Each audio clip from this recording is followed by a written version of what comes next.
At least we figured out that we have no audio before going going forward. Uh, hey, if you want to go through it one more time, yeah, go for it. Yeah. Yes.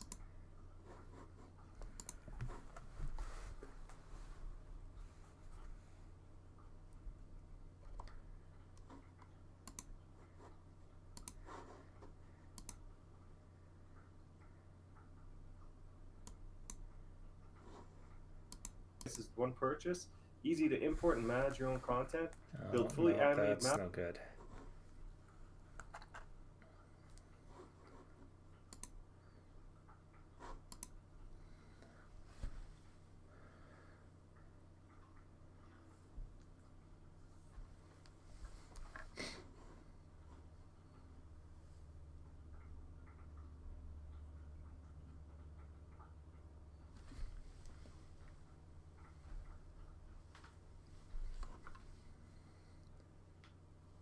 Yeah. Yes, people heard it this time. Yeah. Yeah.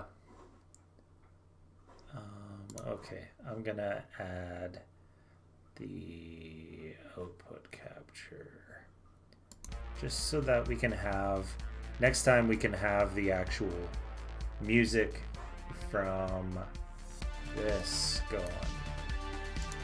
But the White Bat audio music can be playing next time, which we didn't have. Apparently, I haven't had it playing for a while. I didn't realize.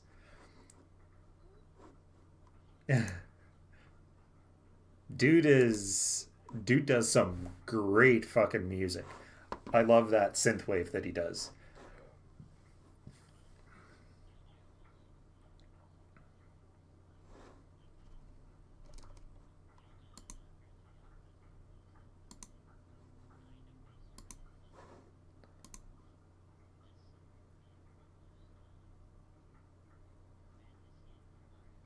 Oh yeah. Yeah. Yeah, absolutely. Awesome.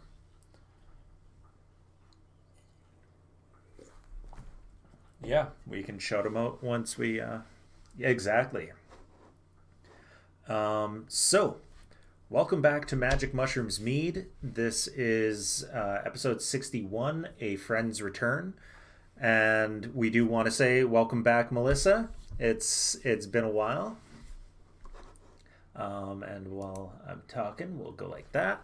So previously on Magic Mushrooms Mead, the group did a big C around the city to go back to a couple places. They went back and scoured through the Tower of Abjuration to get a few extra things. Then they went around and they did check, I think, one building in the neighborhood that they went through and checked a shop. Yeah, yeah.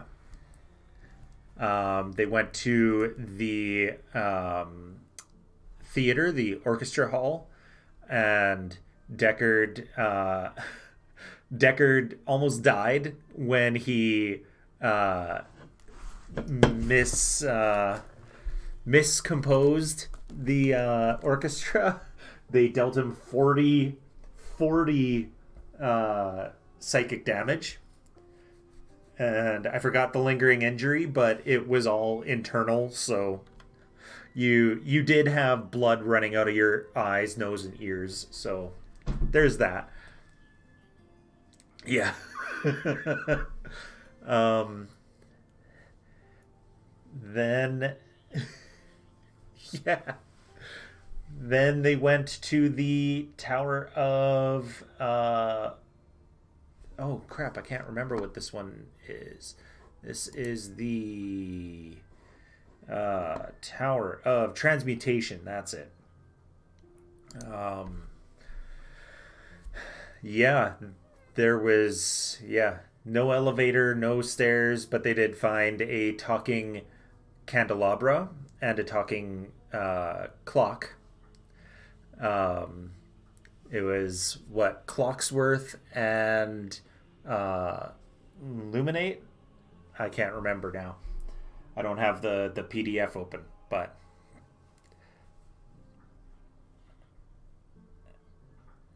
yeah, an adamantine statue of a woman that they realized is actually a woman who true polymorphed herself in order to not get destroyed.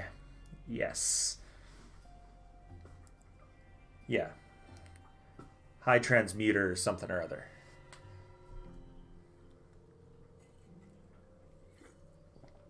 Right on. So, this game, we are going to start with everyone finding what's going on. Overlays active.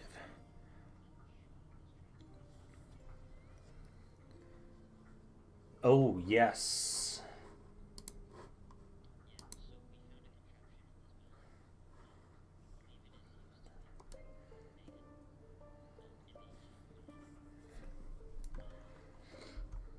Yeah.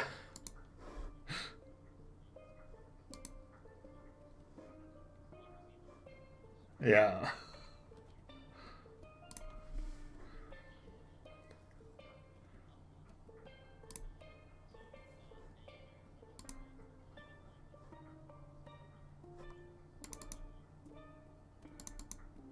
Yep. Kinda, yeah. Yeah, they're like an upper class homunculus.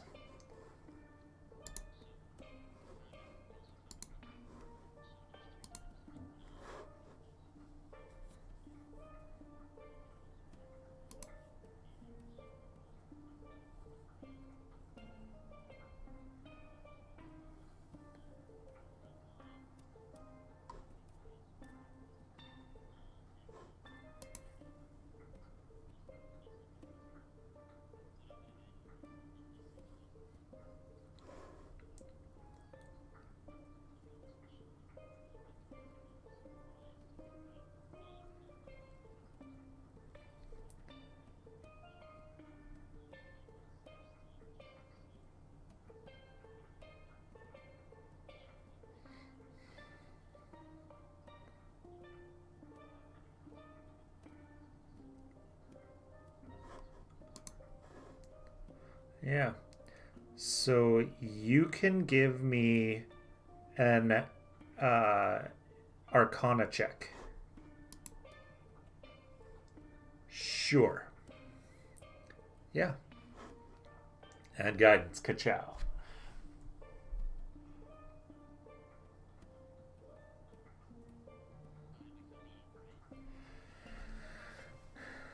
23. Oh, yeah. So you figure out it requires a mannequin in order to be used. So Stiff Steve would not work because he's already animated. It requires a vial of quicksilver and a vial of blood. That is, so the quicksilver goes in and the blood is drawn from the user when you're using it to create the Magan. And then it requires 2 keys, one of which you already have, and the other, you guys did find the second one, I believe.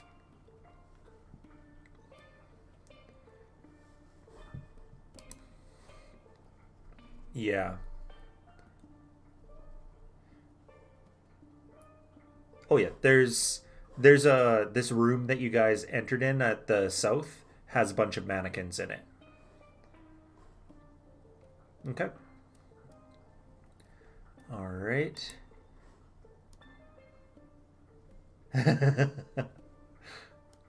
Well, what kind do you want?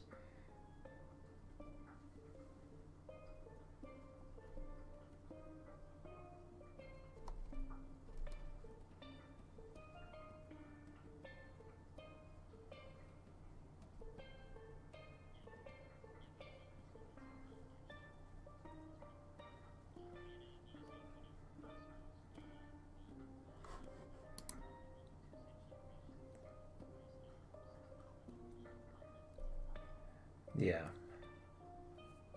Yeah.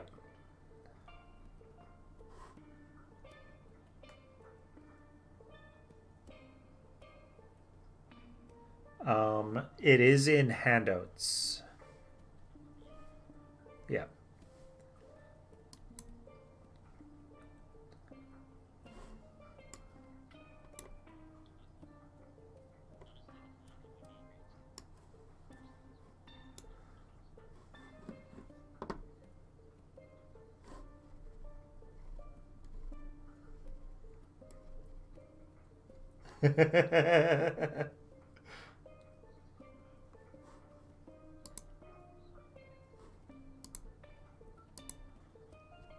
Okay.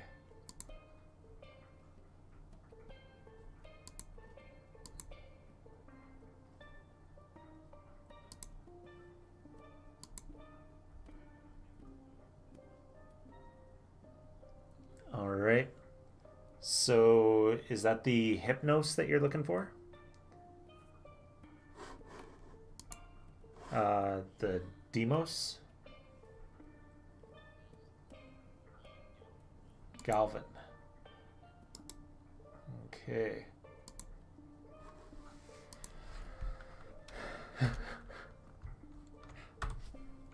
Okay, so let's get that and put it into followers. Okay.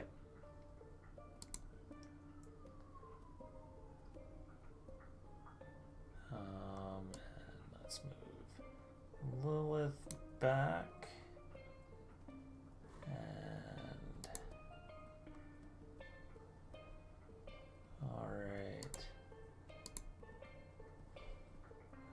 I just need to make sure that I've got monstrosity and whoever actually uses it. So Iggy, yeah. Well, you're the one who knows how to.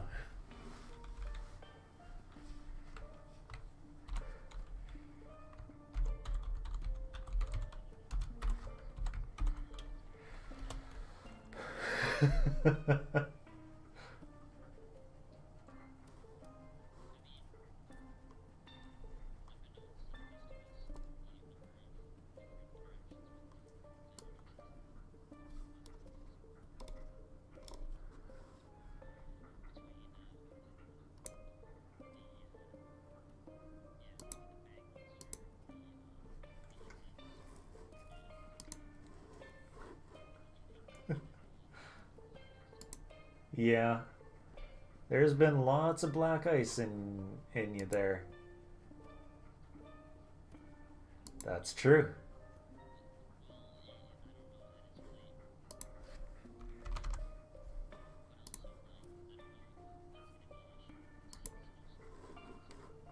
Yes. So, all right. So yes, you do get a Megan.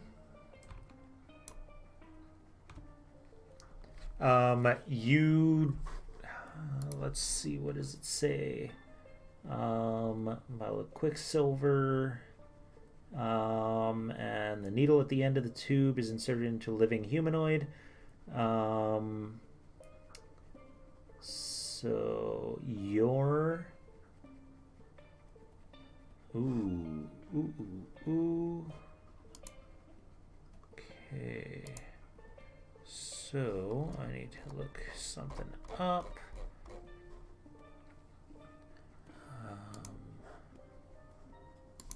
Yeah. So your maximum hit points are reduced by 3. Yeah.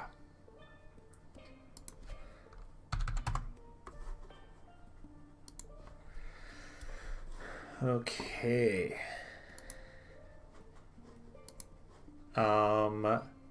It says only a wish spell can reduce this.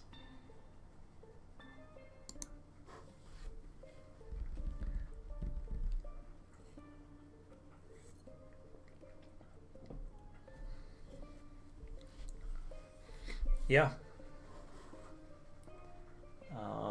Okay.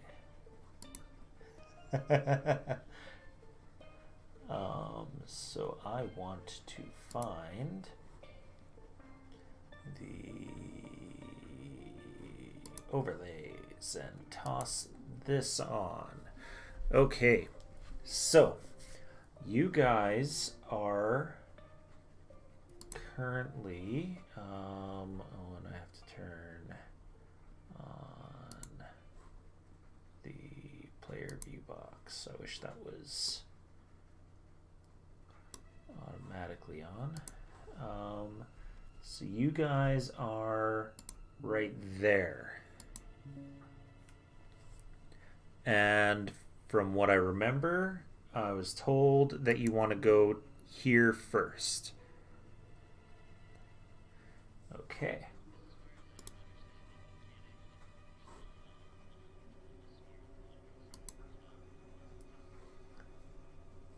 Yeah.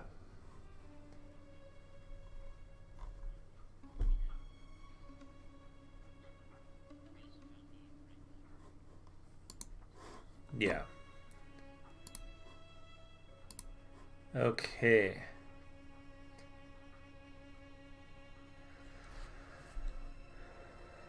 Yeah. So, yeah. So, 4 basalt columns support a huge mirrored dome on which are reflected Ythryn's tallest spires and the cavern's vast stalactites.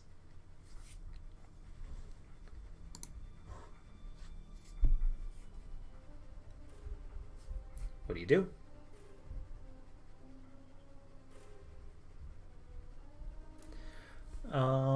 So this one, yeah, you would have passed a building if you wanted to take a look.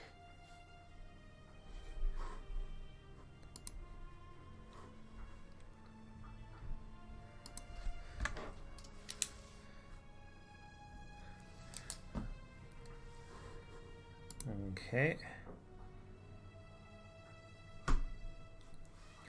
Okay, give me a d20.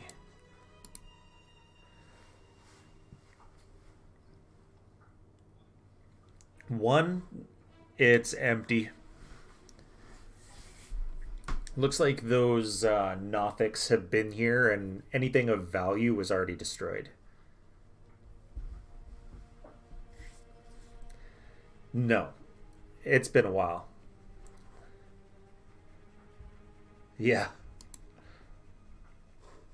Yep, he's floating beside you. He will follow your commands. Only mine, because you're his summoner. I mean, you can tell him to listen to someone else, but currently he only listens to you. No.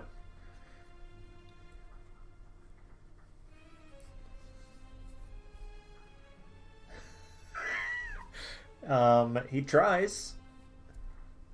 It's hauntingly beautiful and so ancient you don't know, you've never heard it before.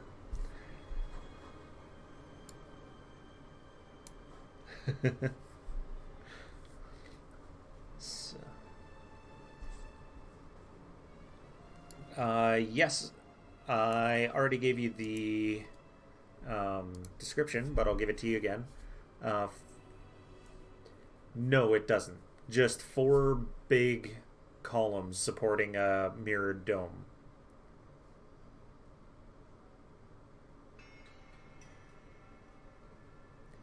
The it doesn't. It just bounces off.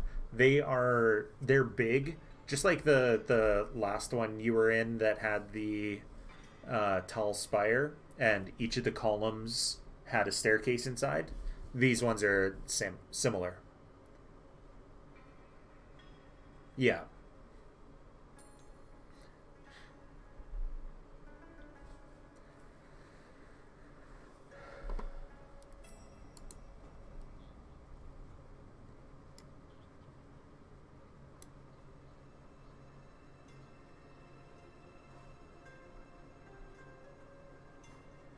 Okay. So, you get up to the.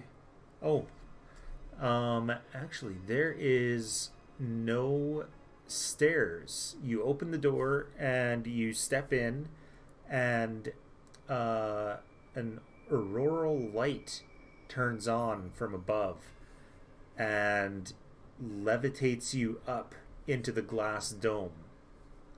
Um, it is illuminated by a swirling miasma of colors. Frozen humanoid figures are floating in the air, cross legged and serene.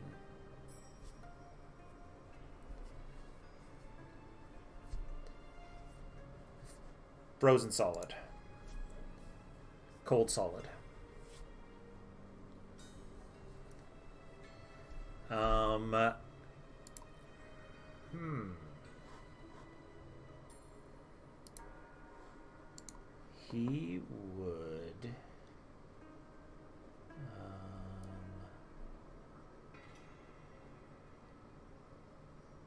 He would only know what he's learned since being created.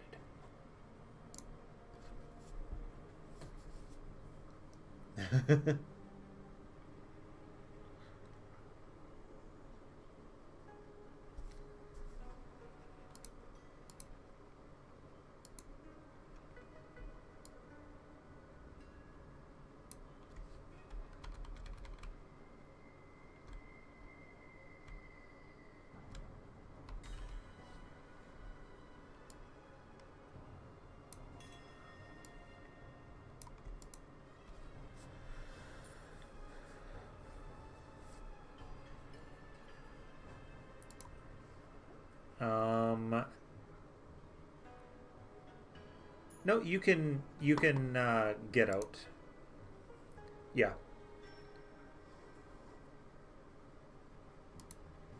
Um, so I mean, it's not really something you can figure out just on a quick glance.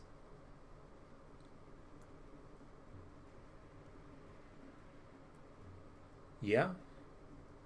Step back on the beam, and you, with the body, levitate down to the ground, and then the body just crunk because it's no longer being held up by anti gravity. Okay.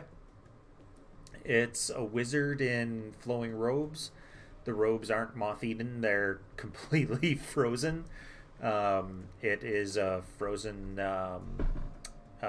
basically a frozen mummy. I can't remember the name of the uh, cave woman that they found that was frozen in the Arctic, but like that.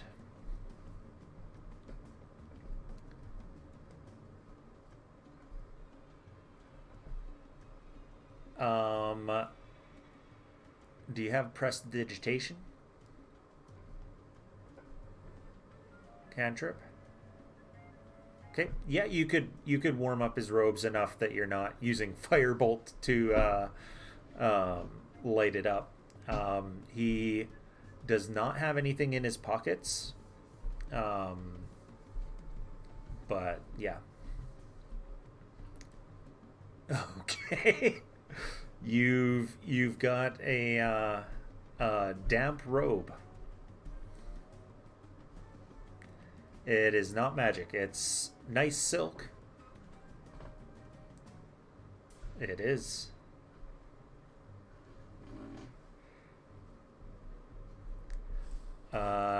There was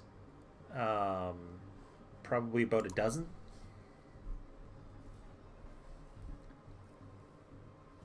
Nothing. They're all pretty much the same. Just cross-legged and serene.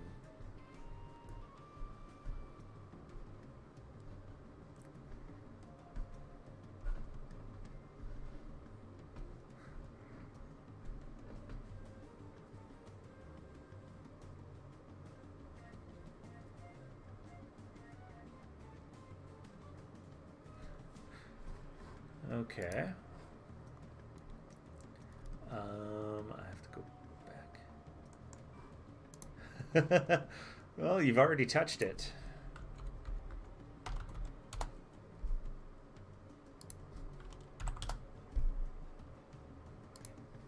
Okay, so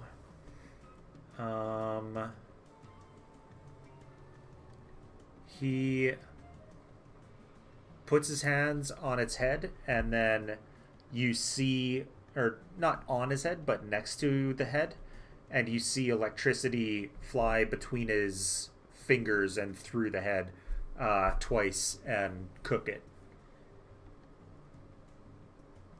Shocking grasp.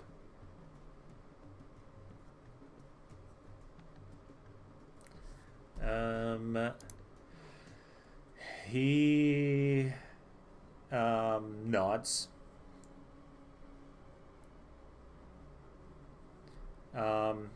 He fires a lightning bolt. 60 foot line. Kind of, yeah.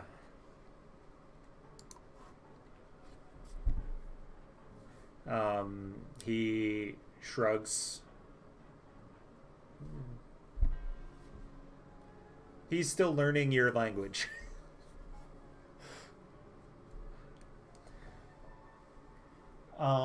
No, but it's that he's still learning so that he'll be able to respond. You can see him as you're speaking, like putting two and two together inside his brain. His eyes kind of flick around as he's trying to figure out how his mouth will work.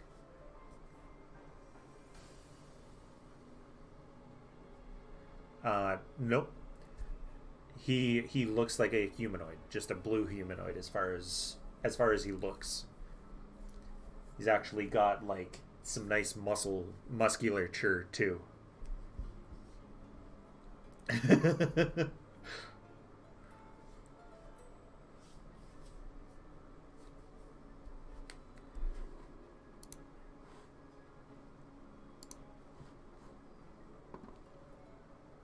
Well, he's already wearing a robe.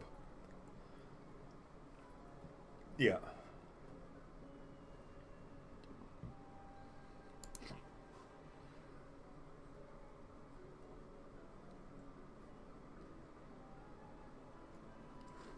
They all are.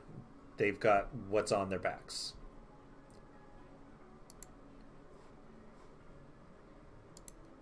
So nothing special on them. Yeah, you can give me a medicine check.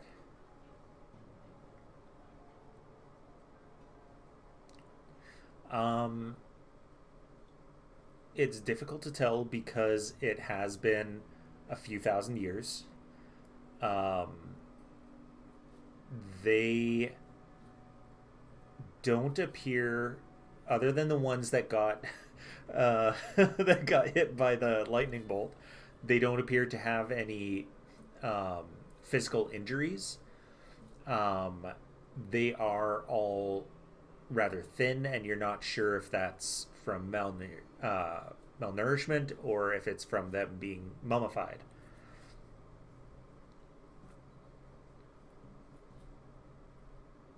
Yeah.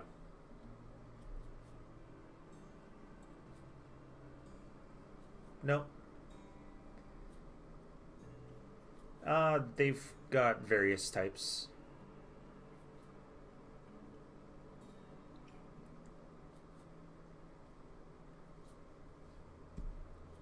Yeah.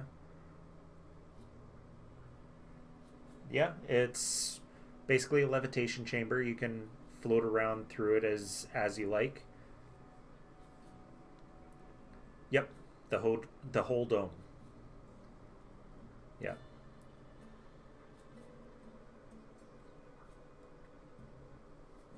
No, it's just a glass. It's you can't really see through the dome because it's frosted over quite badly, but it's just a glass dome.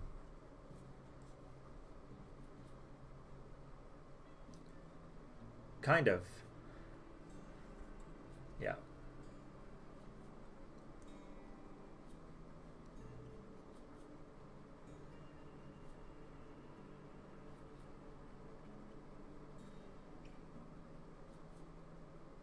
No, just a dome.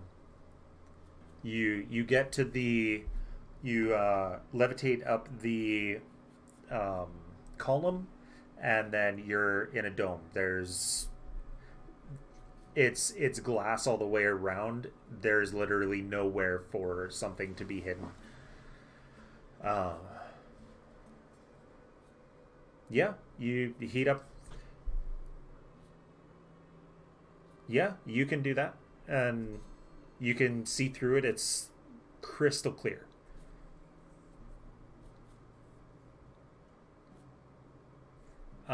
Not from this one. It's not like the previous tower with a um, glass chamber. That one, Deckard got a really good vantage point. That's why you know. I sent you the map. That's why you know all those various places that I marked in blue.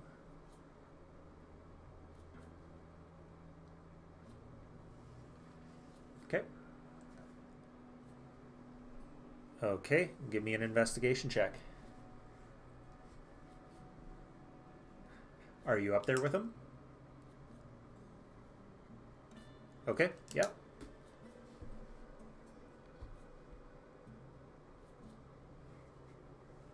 22. You do not find any secret things. You do find uh, written in draconic lettering, so it's very, very old English to you. Um, uh, a kind of, not a description, but instructions on the best way to meditate in the chamber. It's just saying um, the like doing yoga, the cross your legs and close your eyes and just breathe in, breathe out.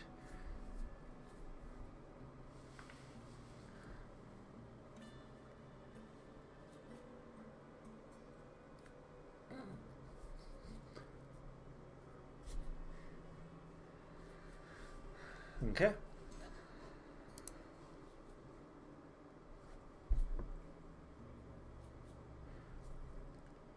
Okay. So give me a straight wisdom check. Yep.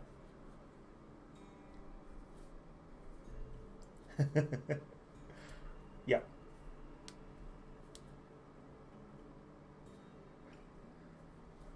So he he stops responding. He's just floating there. How long do you want to wait before you pull him out?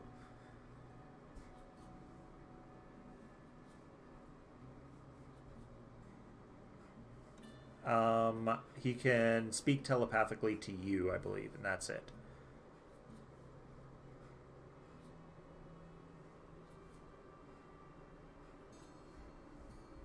Okay. You pull him down, and as soon as he touches column.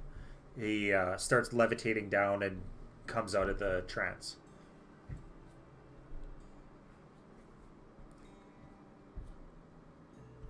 You didn't see anything.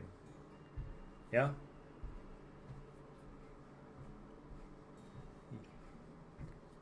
Wisdom.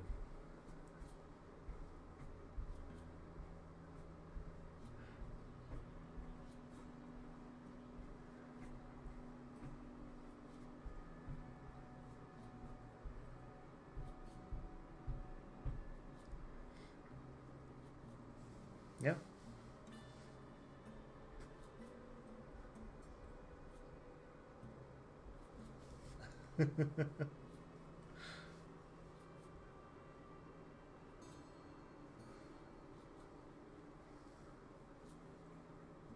Okay. All right.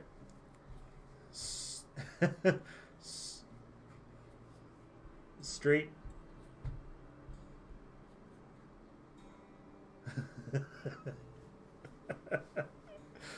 Straight wisdom. Yeah, for you, Iggy, it felt like seconds. You close your eyes, and then you were opening your eyes at the as you were floating down the column. But yeah, straight whiz, just to check.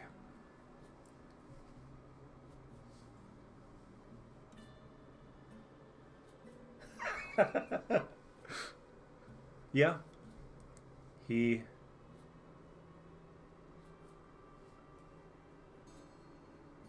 +5. Okay, so giving him that +5 is just a little more than he needs. So Critman, you can cast. Oh, it is. Yeah, you don't need to be in the dome to meditate on this anymore. So I'm gonna hop into handouts, and there we go. Just dropping it into handouts. Yeah. You can cast, what was that? Project image. And yeah. So what you do is you can cast project. Oh yeah, you can cast it while you are meditating, and it lasts for 1 hour, and you can do it once a day.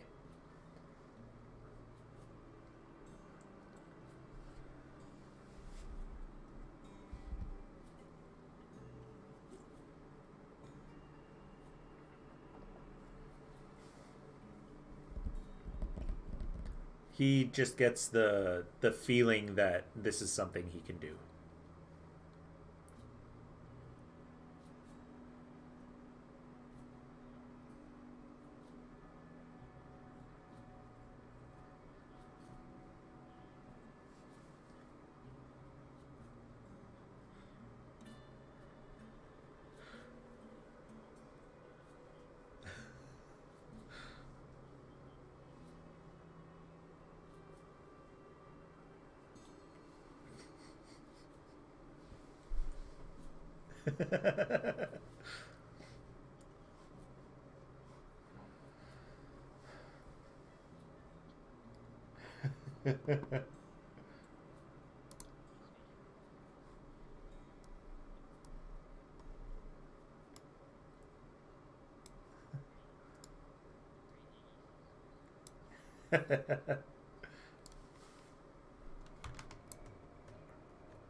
Yeah. They are all dead for sure.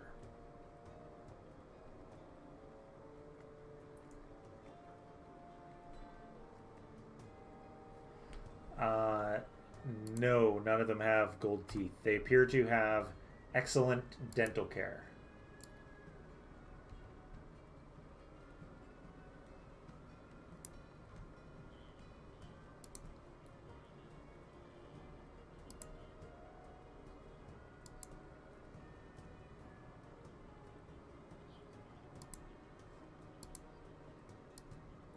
Yes.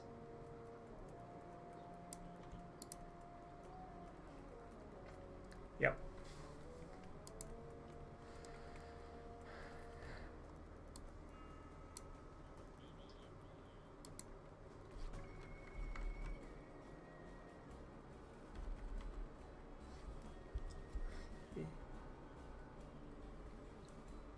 Yeah.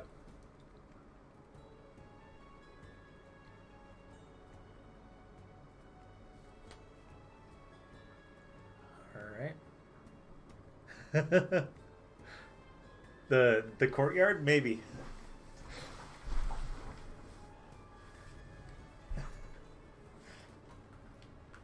Yeah, you missed it.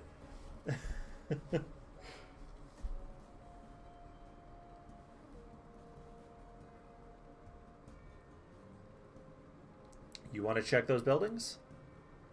Okay. All right. Give me a d20 for each building that you want to check, and there's 2 there.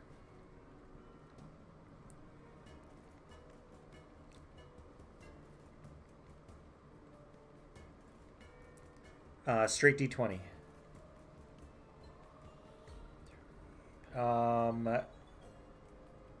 Just straight d20.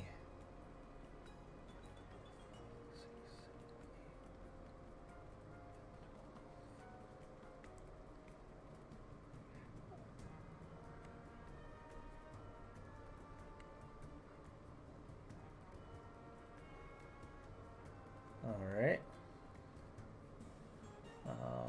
Sorry.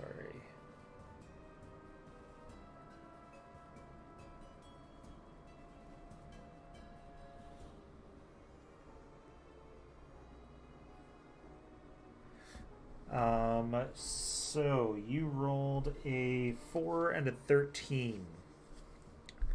So 4, you find nothing. 13, you find a small, kind of a pawn shop. The only things left are 3 pieces of jewelry.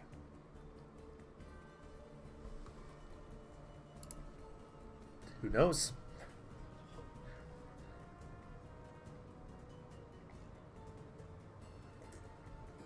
Okay. They're nice. They're kind of tarnished because it's been, you know, 5-10,000 years, but they're gold. One of them's silver. They're really nice. Okay. Everything else is either damaged, rotted away, or gone. Okay, give me investigation. All right. Sure. Oh yeah, you're with Stiff Steve while he's looking around. 18. Yeah, give me another d20. Yeah, just another d20. 8. Yeah, you don't find anything.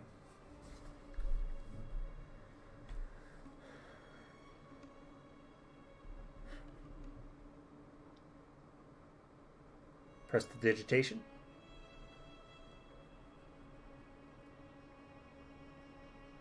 Yeah. Yeah, you can prestidigitation it so that it's brand new. Yep.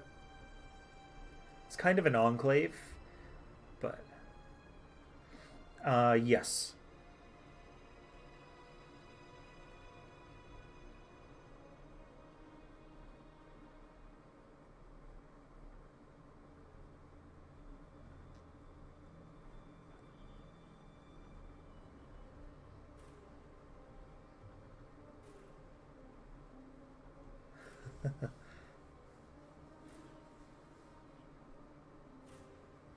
There is, or what appeared to be.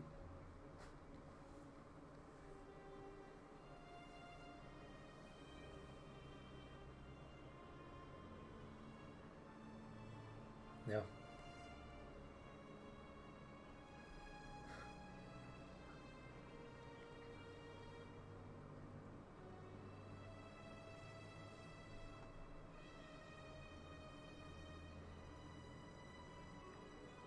All right.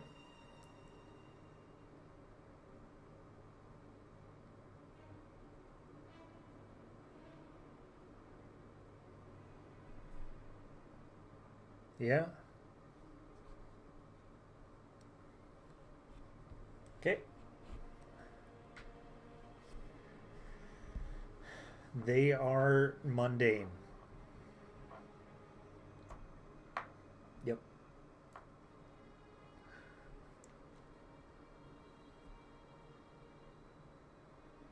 Okay. Yeah. Exactly.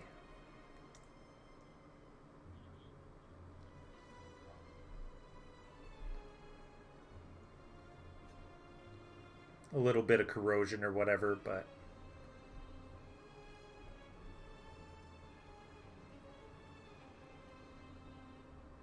uh, um, I mean, the closest thing to vermin would be the Nothics. They appear to be no rats.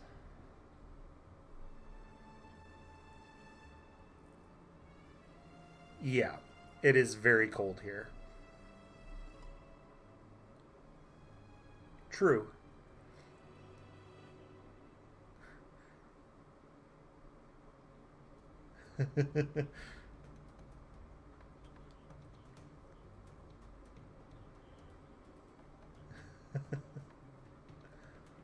Yeah. Um, so the Misty Tower. Okay.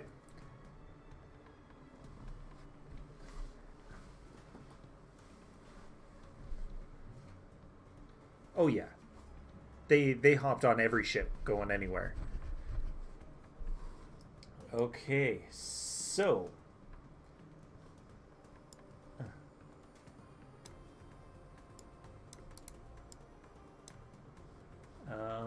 so let's hit this. Oregon, oh, and of course.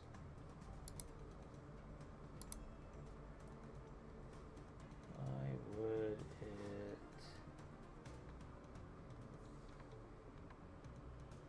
hit. Nope, not yet.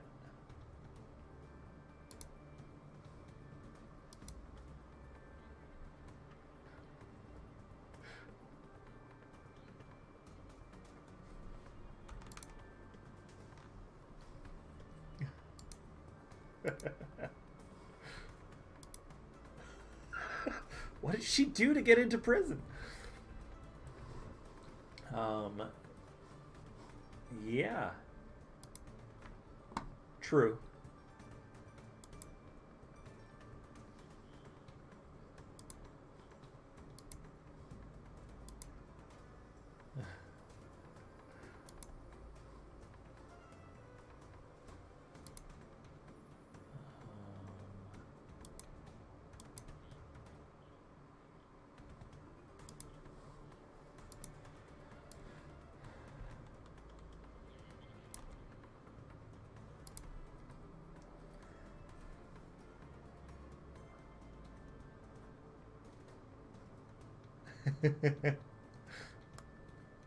So, you guys are walking up to this tower.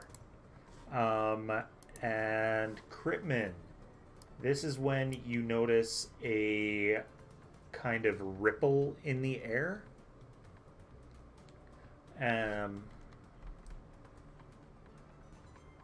Fog tower is what I was told.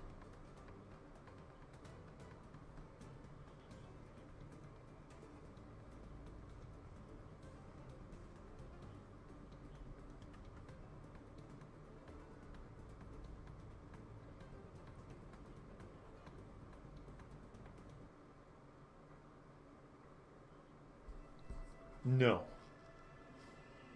That's a mountain of snow.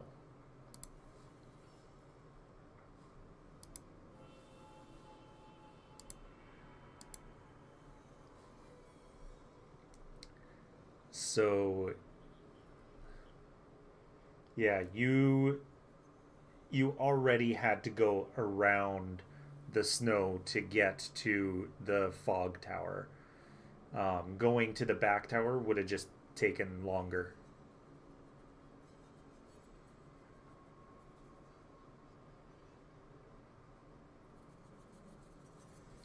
So, yeah. Assuming you're talking about this tower.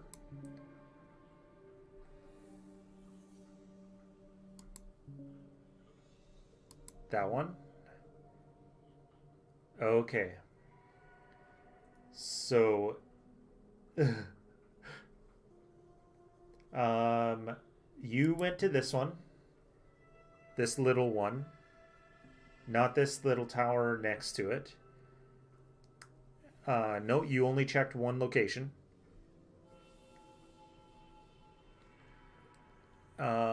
Oh yes, you did. You did roll two, so you did get both. Yeah, sorry, I misremembered. I forgot about the second roll. Yeah, it was a 4 on the other one. So yes, this here is a mountain of snow. This part here is not. So you would have to go past the fog tower to get to this back tower. Unless you wanted to literally climb the snow. Take that time out of your... Yep. All right. Okay. So, a ripple of energy in the air. And then a... you're a chameleon, aren't you? Yes. A chameleon... a humanoid chameleon on the back of a displacer beast comes out. Oh, why is... Oh, I did the wrong one.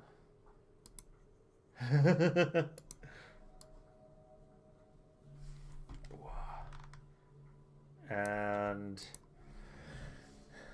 Yeah, Lilith. Let's just rewind a bit. Where have you been?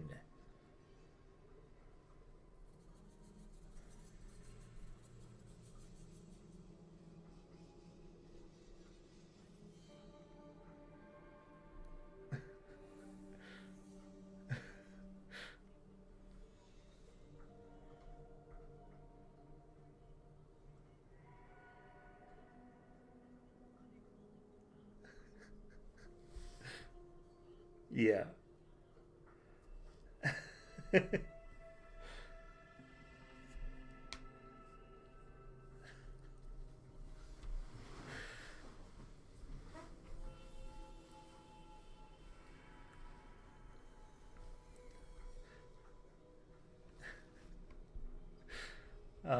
During that time, the Queen of Air and Snow, Queen Mab, was also getting you trained up, which is why you're a few levels beyond them, beyond the rest of the party.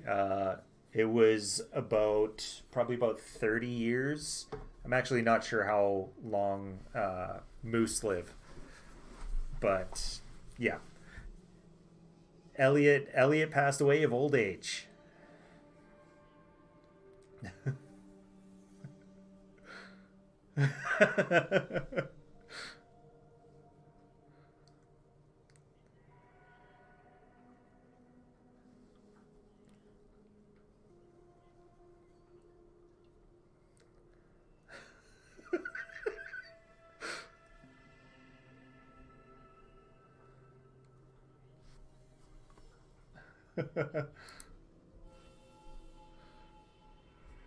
Yeah.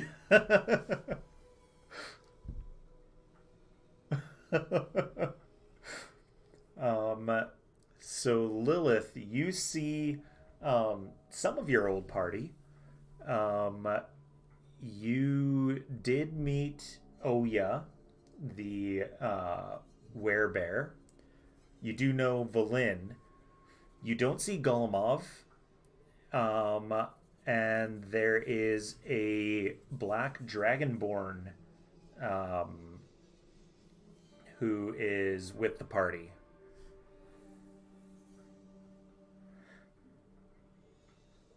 He is still a bear folk.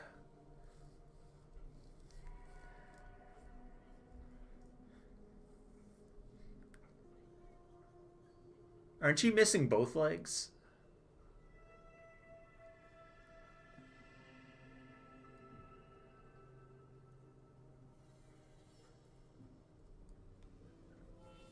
No, I thought he did lose the second leg in uh, at Oral's sanctuary. No, you were, and you built him the second prosthetic leg. Oh, it was Golemov. Okay.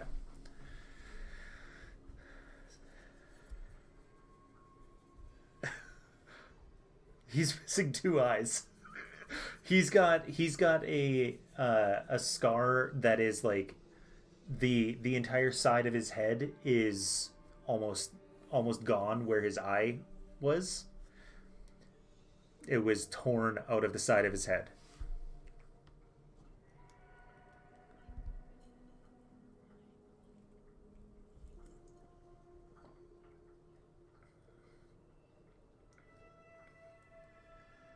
Yeah.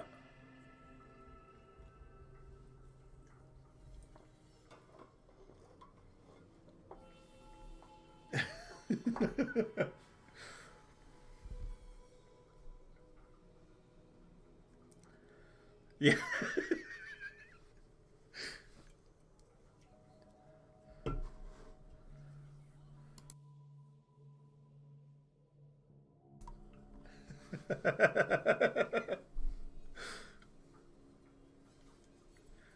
So, what what do Lilith and Critman think of one another as you're coming out and don't see Golemov, but you see this Dragonborn? Critman, you see this happen?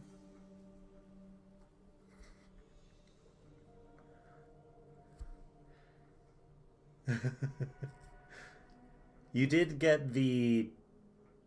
Oh no, you didn't get the description of her as a chameleon. You got the description of her as a halfling. So yeah, you don't know who this is.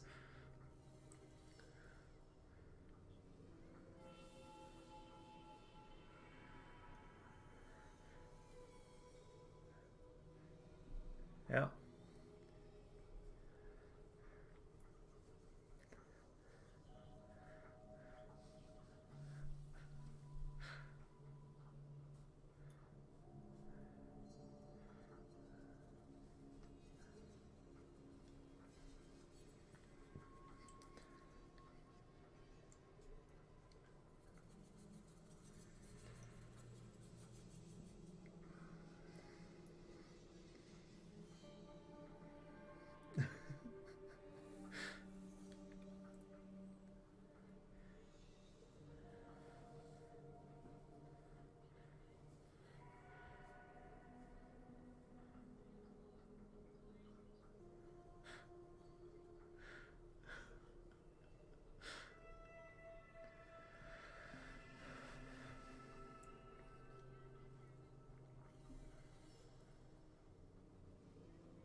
Avatar.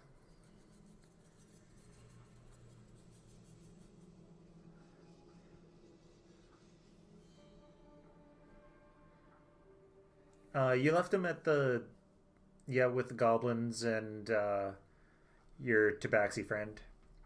Yeah. patches.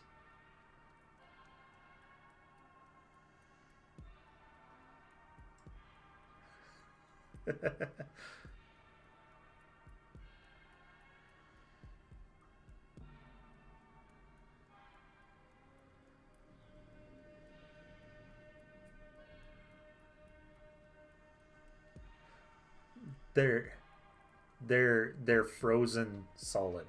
It's the ice is as hard as stone. There's some gnaw marks, but he couldn't get it off.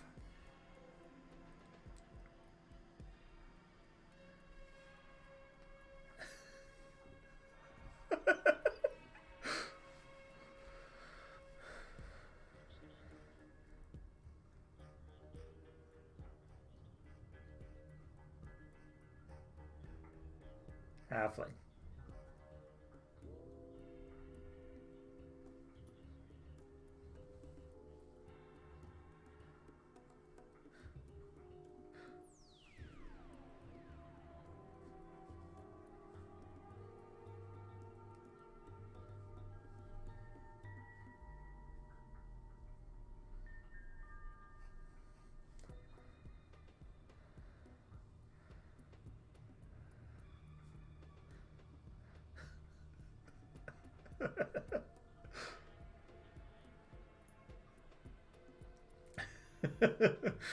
I mean, he's up on Hot Rod's back, so he's about the same height as you.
Yeah, you would have Tiamat's holy symbol. I don't know if you'd have it displayed, but I mean, she is an evil goddess, but she's worshipped out in the open now, in many places.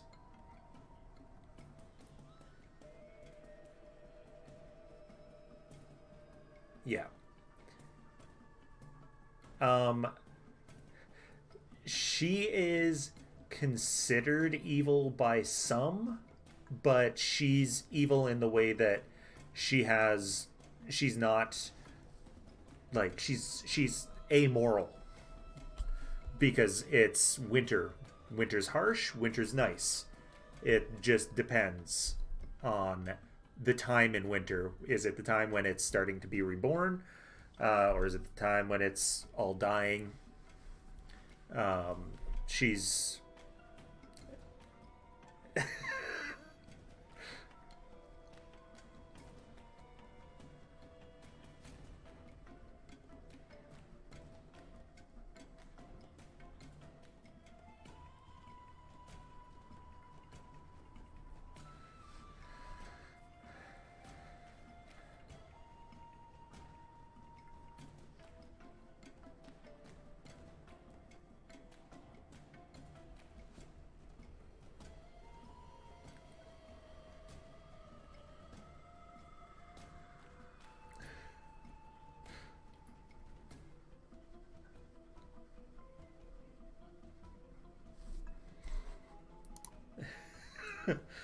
he is. I believe they are intelligent, aren't they?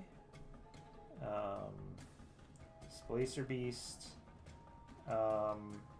Well, he's not intelligent, but he's got some wisdom. He just gives you a panther-like harumph.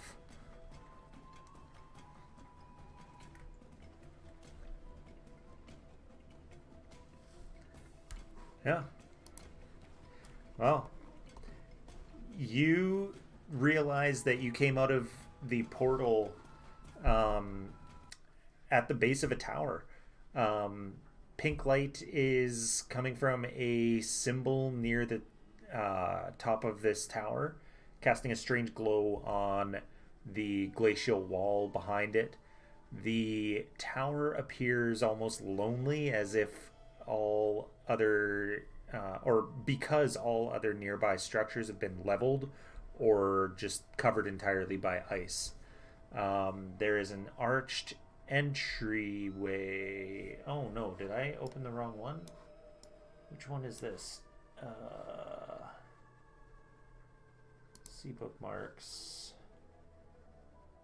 Yeah, enchantment. Oh, I guess I did the map wrong. There's an arched entryway leading into the base of the tower.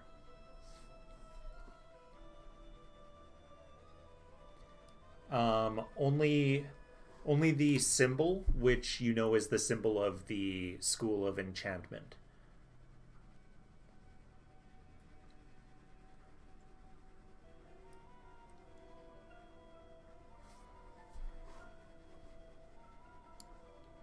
You can give it a look.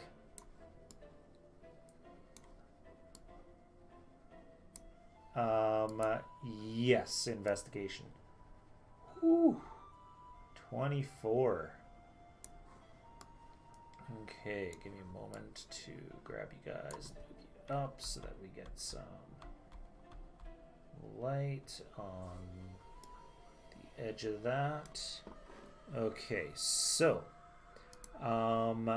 the door is, yeah, the door is not trapped.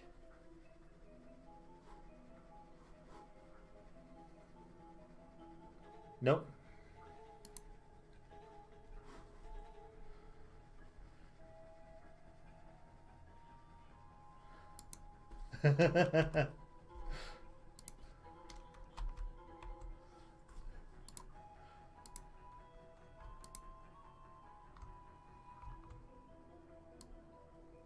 Okay. So, you pop open the door and step in, and there is a frozen plant.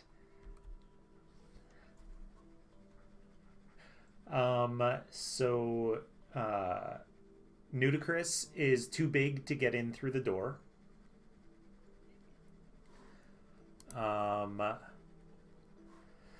So this serene room holds several faux plants positioned around the periphery, illuminated by gaudy pink lights.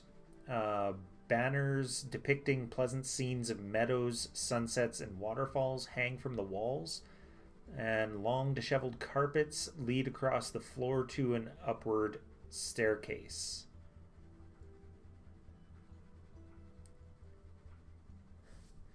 That's the Dragonborn, yes.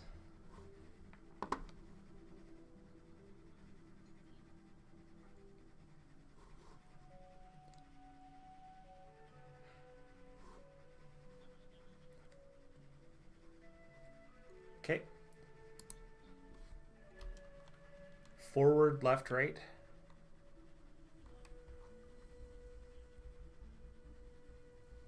No, it's a disheveled carpet.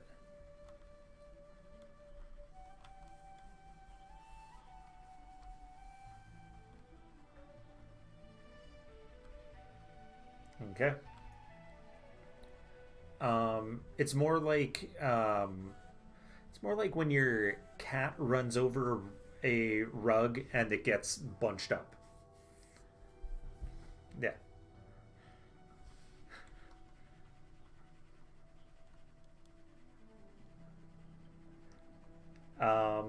It does not.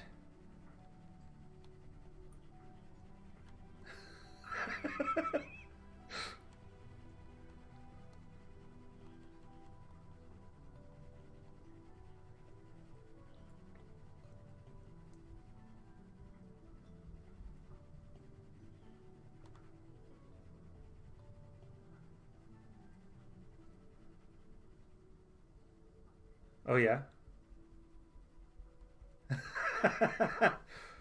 He sticks to the carpet and says, "Daddy, why?"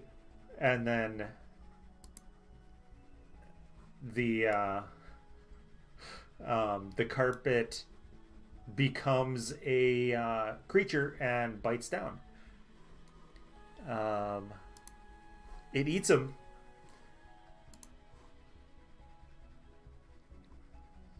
And I've got to go down. This is... Nope. Yes.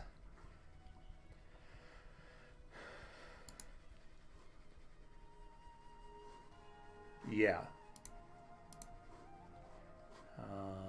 So I need a Galvin. Add him, and I need to manage and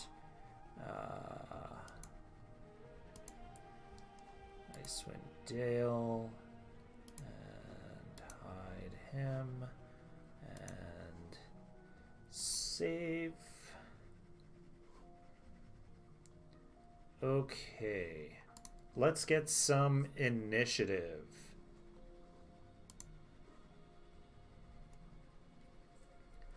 All right. Ooh.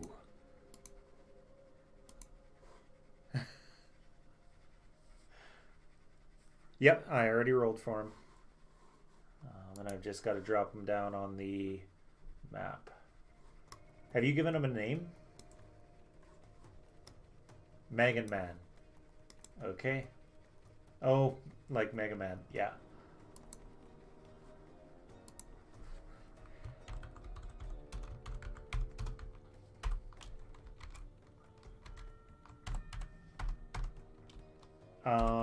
No, you've got two people directly in front of you.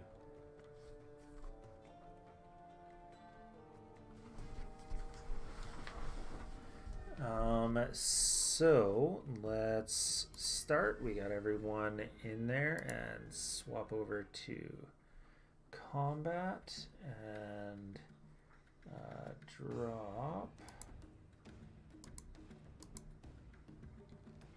Megan Man onto the map. And then we are starting with the Mimic, which is immediately going to attack the person who's right in front of it. The head doesn't survive that bite.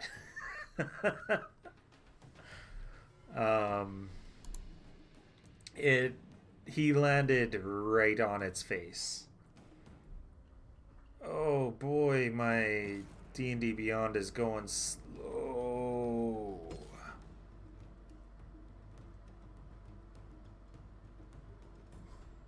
Oh no. Okay. So a 13.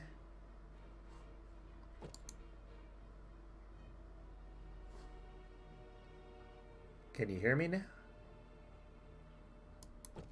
Okay.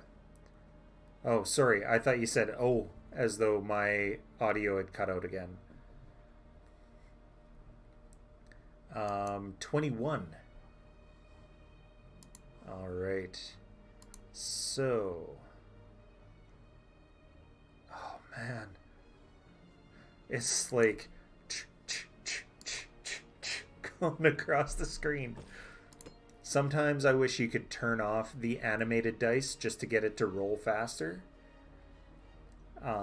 Max damage 15 bludgeoning damage. And and it's not in object form, so it's not adhesive. So, yeah. What's that bring you down to? 59. Alright. Oh, and I forgot to get your max there, Lilith.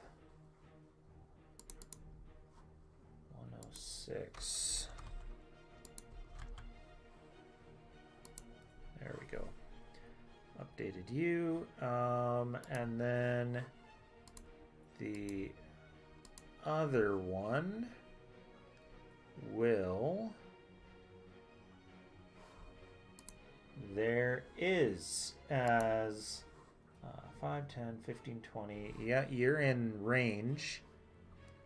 So I need a dex save from Critman. This may hurt if you fail.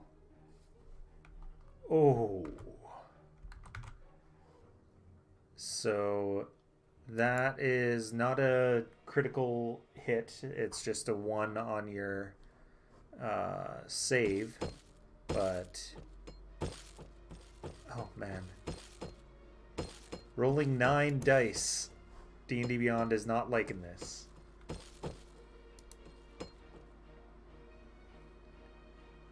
Oh, Jesus. How many? That was 4, 2 5s, 6, 2 more 4s. Don't even get the rest of them. So total of 40 points of acid damage.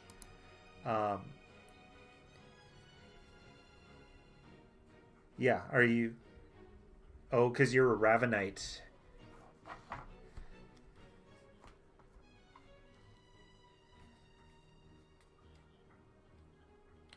The Ravenite isn't, but the Dragonborn is.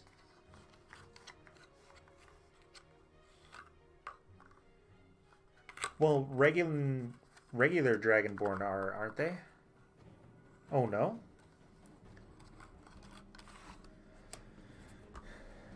Yeah. So, did you want to pull a good boy card? You guys do have 4. Okay. Okay. Okay.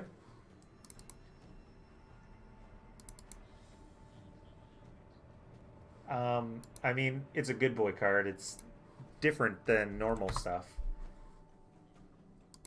But if you don't want to, you don't have to. So a blast of acid, you see Lilith comes from out of the distance. Actually, it's all lit up, so you would see this.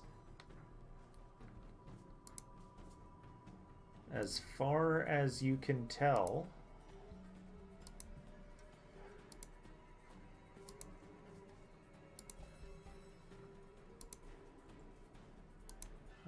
I just have to select all these lights and go to lights, shine through fog, and that will update eventually.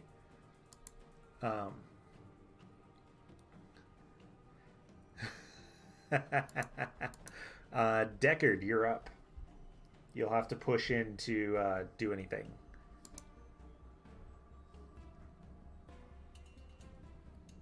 You could do Cloud of Daggers.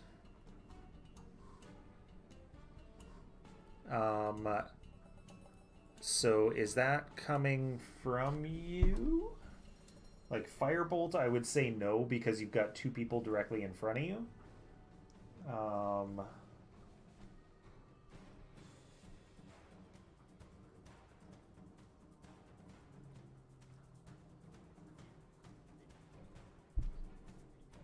Yeah. Yep.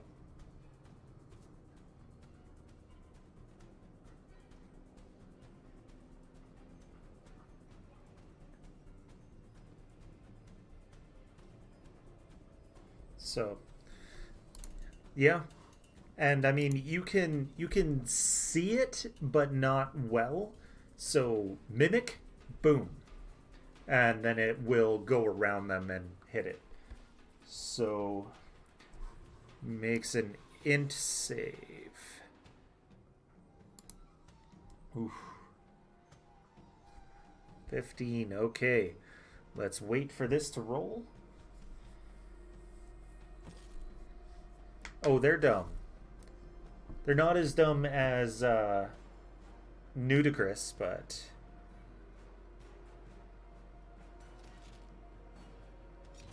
it gets a 0. No, otherwise I would have given 80 points to yeah. So did you want to go for A or B? Okay.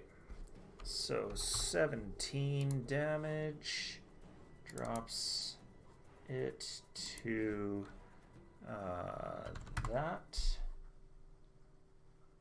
And then what about Stiff Steve? You can move through friendly squares.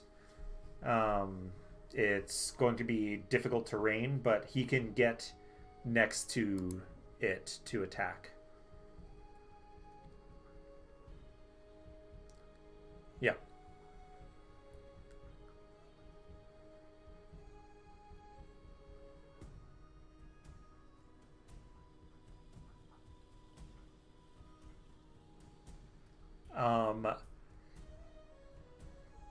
Okay. Right there. Okay.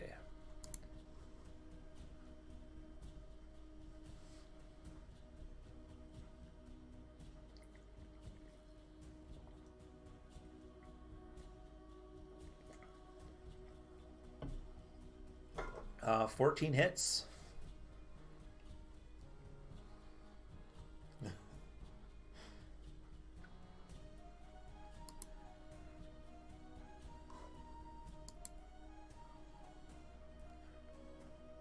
So 13. Okay. So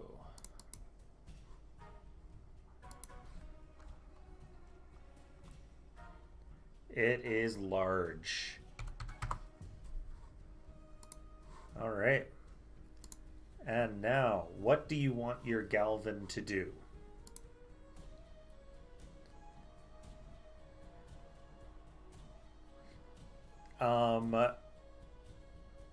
Speaking is a free action. In this case, it's just going first. But you can give him a quick, hey, do this. All right. It does have a fly speed, so it can get high enough that nobody's in range of, or nobody's in the way.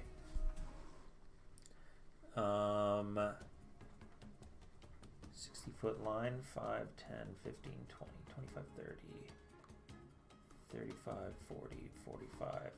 If he goes here, he has a straight line. So I need 2 dex saves.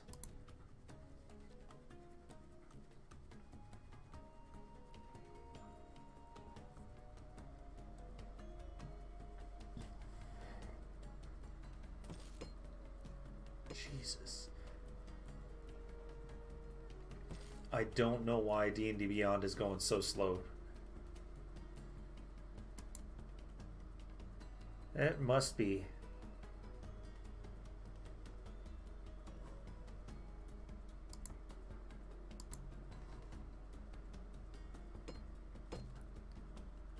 Okay, so we've got a 17 and a 15. So both of those are passes. Neither of them are wearing metal, so They take half of this damage.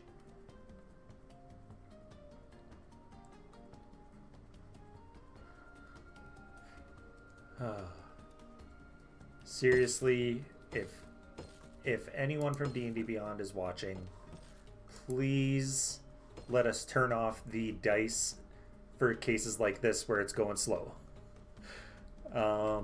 So 9 points of damage to the both of them. So we've got Critman, you are on deck. I'm just trying to get there.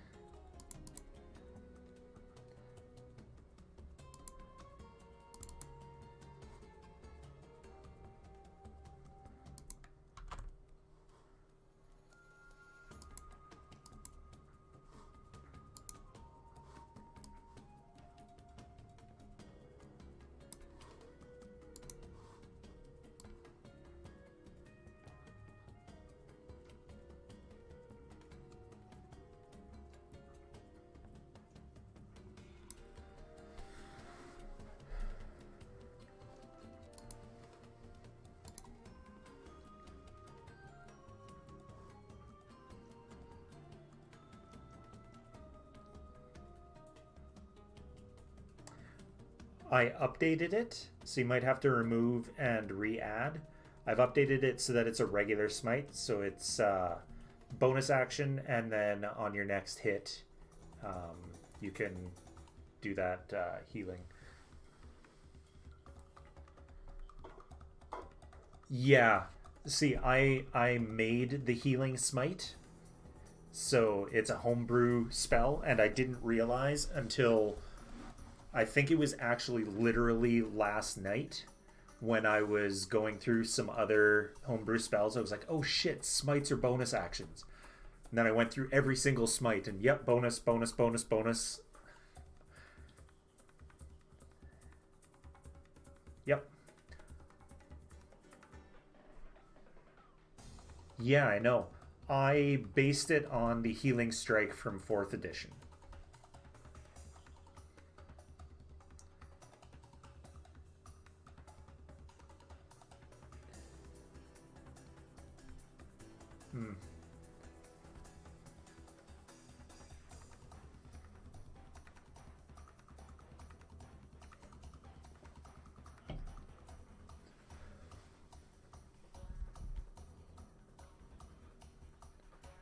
Yep. From the pseudopod was 15. But it flung 2 pseudopods at you.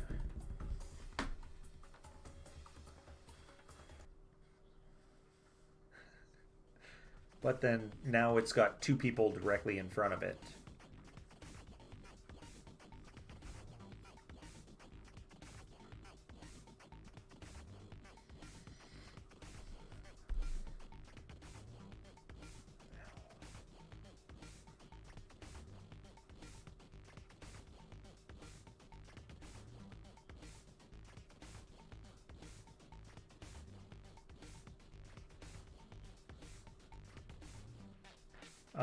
The far one spat acid at you.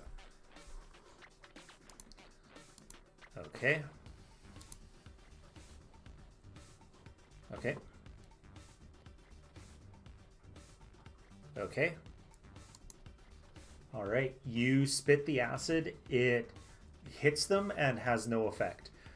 The floor around them, and actually it's... Did you say 30-foot line? Okay. Yeah, so the floor gets pitted by the acid, but they don't seem affected.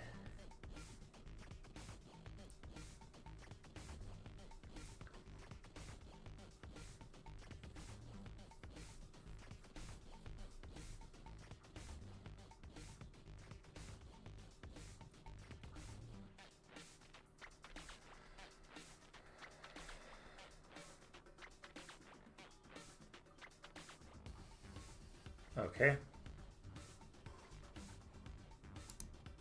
All right.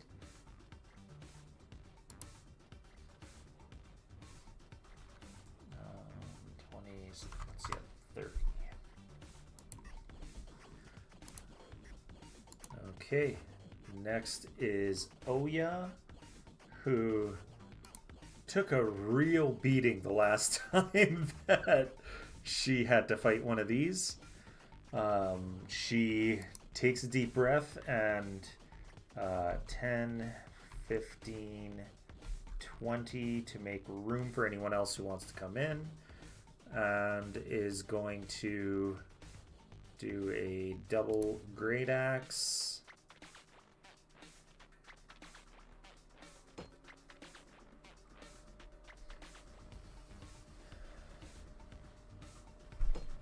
It's like taking up my computer,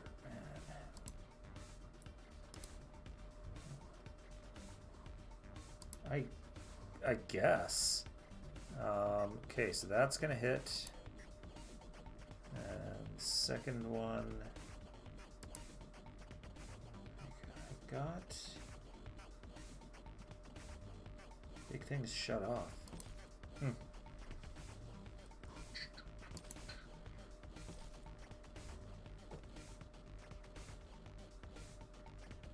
And dirty 20, both of those hit.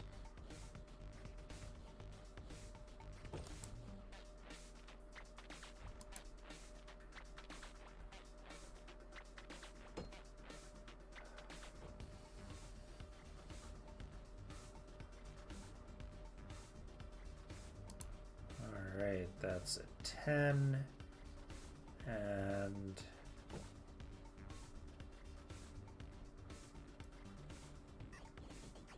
a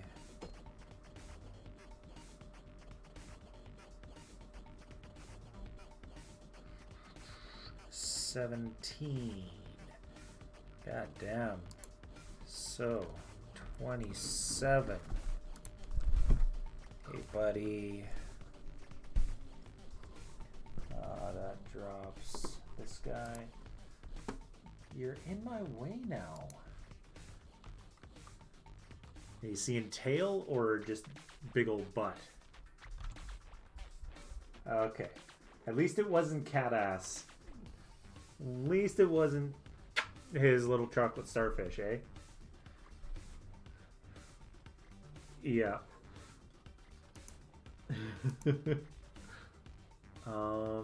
And I forgot to roll for charges for Belin's Wand of Magic Missiles, so we'll see what she has right now.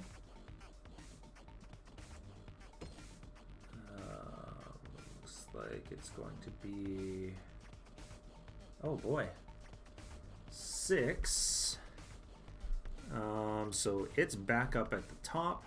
So she's going to use 4. 3, 4 of 7. Fucking cat, what do you... The pen is not a toy, you ass. So that's going to be 3 plus another 3. 3, 4, 5, 6. Plus 6.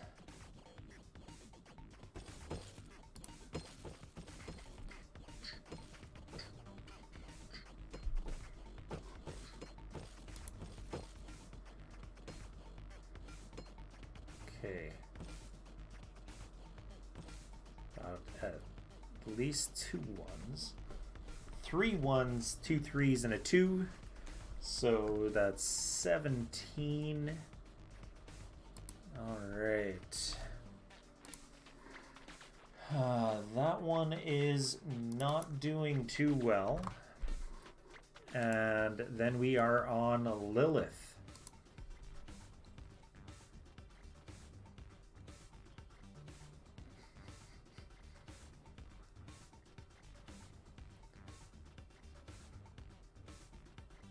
That's alright. You haven't... That one's pretty much dead. If you can hit it, it's dead. Minimum damage will kill it.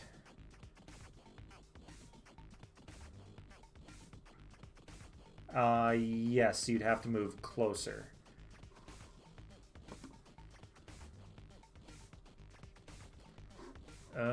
Let's see. Primal savagery. You would have to get closer as well.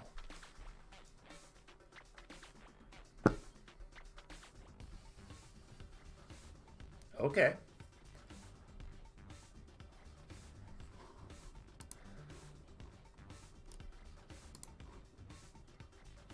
All right. Alrighty. 12. Let's see if he makes the save. Oh, he might make the save with that. Yeah. He rolled a 17 and he's got a +2. Yeah. So no damage from that.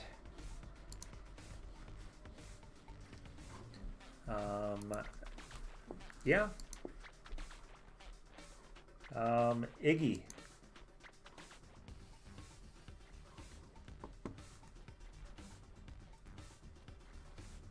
You're just outside the door. Wherever outside the door you want to be, you can...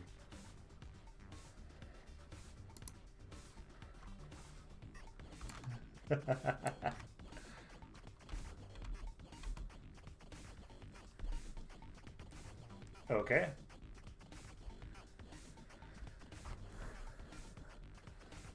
Oh yeah. Minimum damage kills it. All right.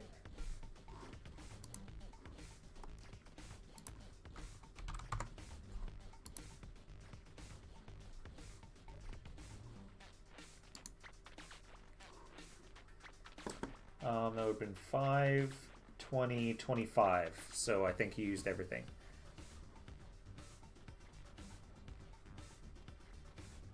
You can still pull out your gun. Yeah. Hit it, drop the mace, and pull out your gun to do a quick from the hip. 14 hits.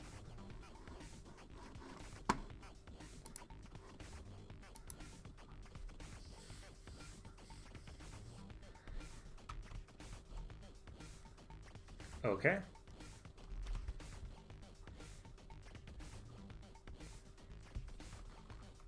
Alrighty. So.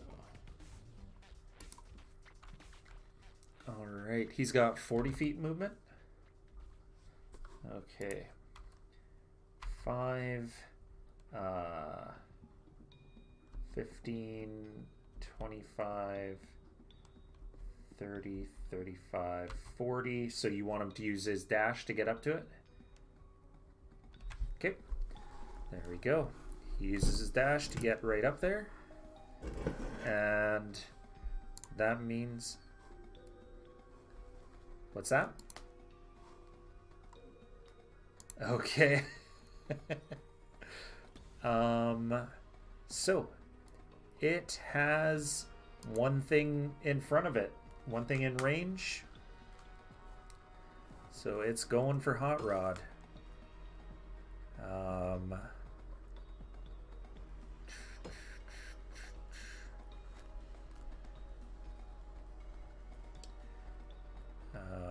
That is going to be a 19 to hit. Okay. Let's see if this one is over 15. Oh, it was almost a 1.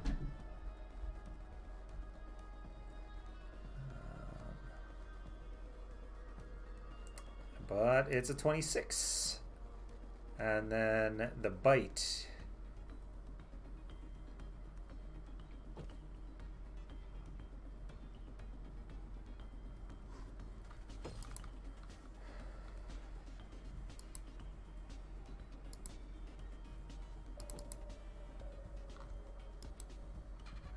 No, it is bludgeoning.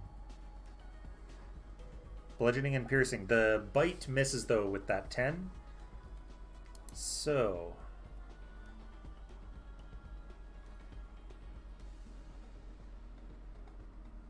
first pseudopod deals... Oh, nice. It rolled onto the 2, so that's 7. And the second one deals... Oh, and it's rolling over. So total of 18 points to Hot Rod. Yeah. Just a little. Couple dings. And then...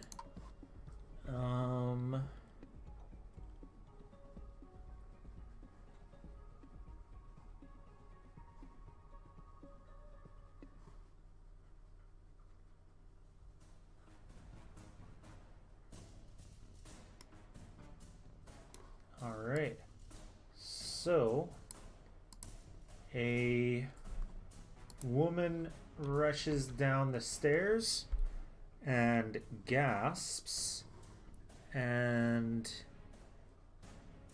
casts a spell. To look up.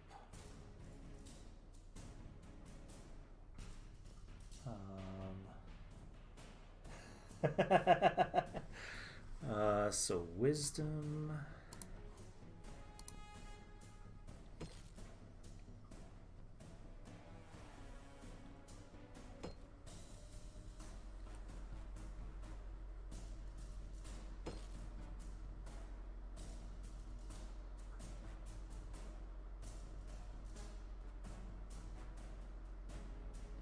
Okay. So casts a spell and the kind of wavering pseudopods stop. Even its lolling tongue stops. And it is paralyzed. So, Deckard, you are up. It is incapacitated, automatically fails strength and dex saves. Attack rolls against it have advantage. And any attack that hits it is a critical hit if the attacker is within 5 feet. You're muted.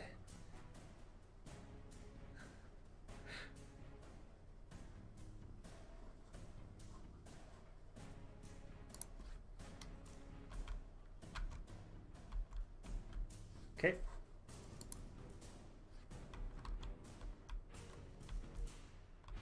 That's a miss.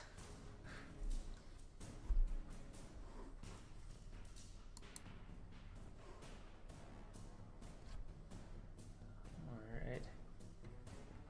He has advantage. Not that it matters. Hitting will, yeah. So... critical hit. So, triple damage.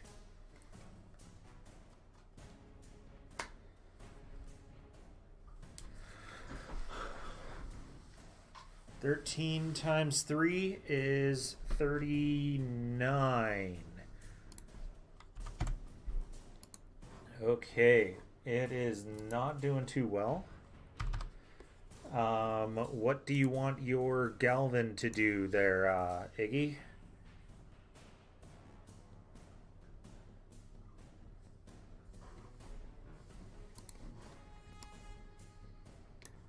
Give it a zap. Okay. 20, 25, 30. Does he have 40 feet movement? No, just 30. He gets there and cannot zap, but he can roll for his recharge. See if he can zap next round.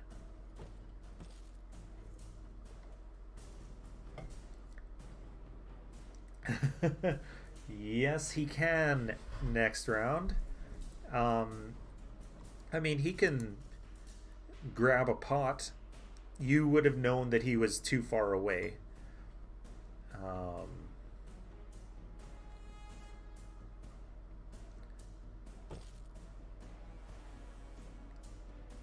yeah, he can't hit it with the pot. Even though it's landing on a 1, I'm not going to give him the critical miss on that. He just grabbed a pot and it was too heavy for him. Yeah. I mean, he's got a strength of 10 and the pot was frozen to the ground and quite heavy, even though it's a fake plant. Fake plastic tree. Critman, you're up.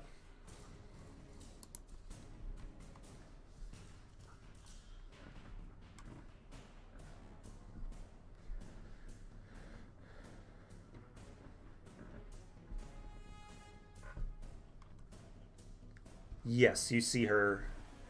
You saw her cast a spell, and then the mimic stopped moving.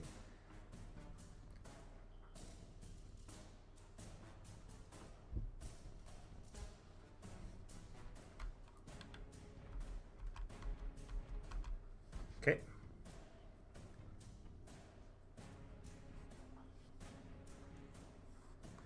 She points to the little diadem and says, "Some of us still have magic items."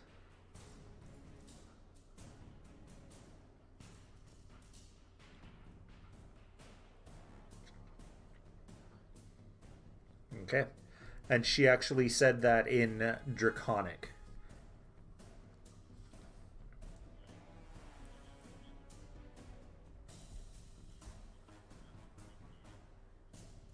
She spoke in Draconic. So she saw that you were a Dragonborn and she was like, okay, Draconic. I don't know what you yeah. Yeah. Well, dragons Draconic doesn't really change too much because of how long dragons live. It's probably only been like 2 or 3 generations since their time for dragons themselves, and you would be basing your language off of theirs.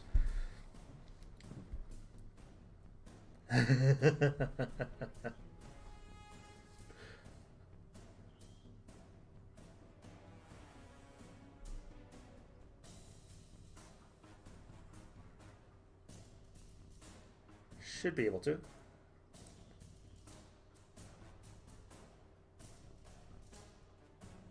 Think so.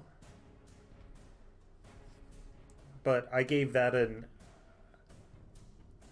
yeah. Yeah. And that's I gave it an upcast, didn't I? Yeah. I gave it an upcast because it's a healing spell.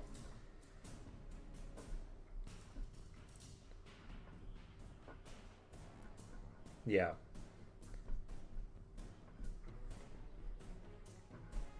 Okay.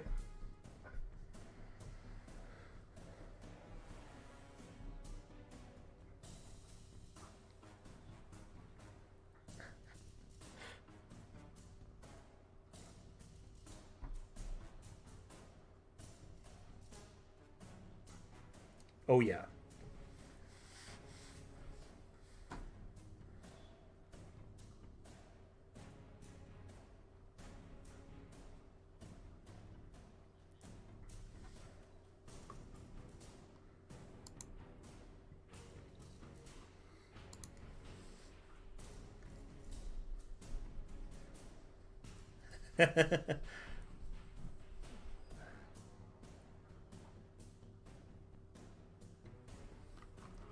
Okay.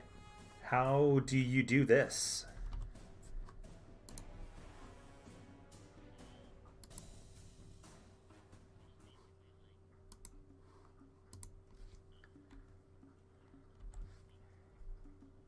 Okay.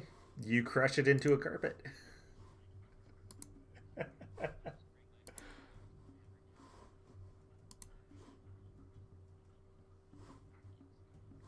All right.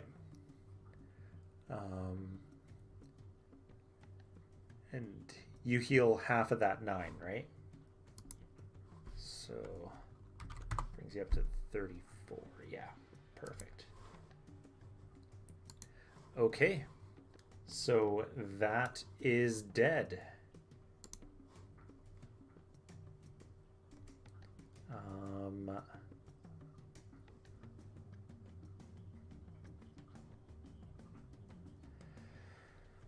She says, they are supposed to be protecting me in here.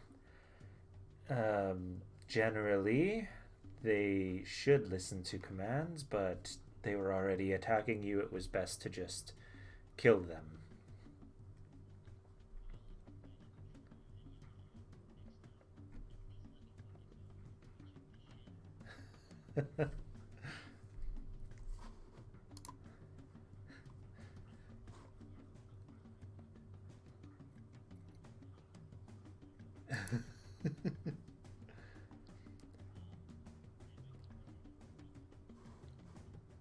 Okay.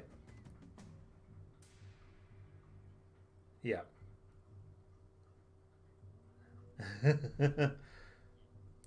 She says, I am High Enchanter Evira. I've not seen another person in a very long time. She switches to common with a strong accent and says, please, join me upstairs. I imagine we have much to discuss.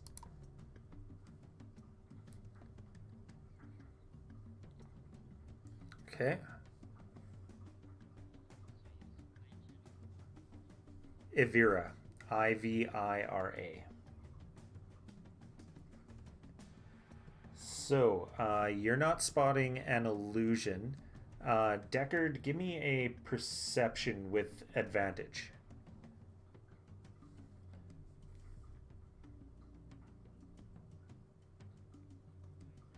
Okay. You smell sulfur.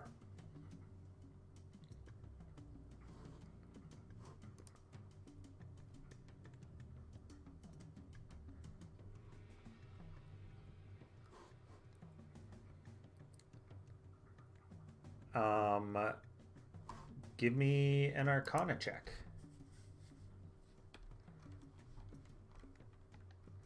Yeah. She'll see that you're casting a spell, but...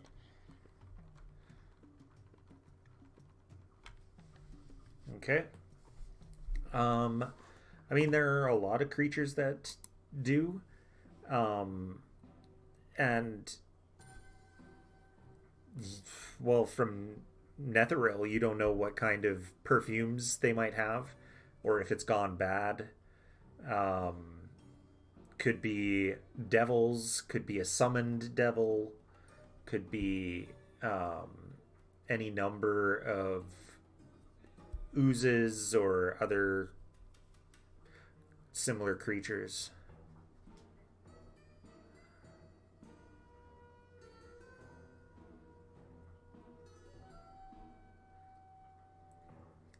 She says, I have been concocting some alchemical ingredients, and I may have some sulfur left on my fingers. Do you know her well enough to roll an insight check?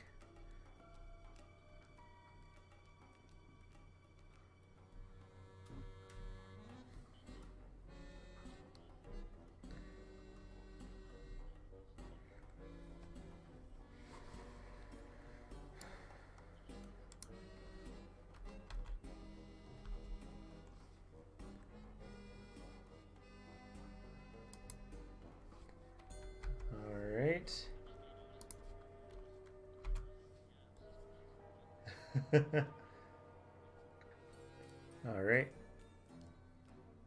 Anyone else following?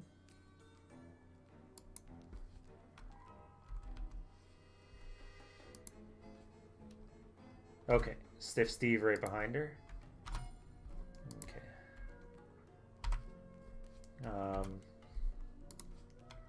She doesn't appear to be, but neither is Valin. Valin couldn't give a flying fuck about Stiff Steve being next to her, so you don't know if that's something about wizards or if that's something about these two women.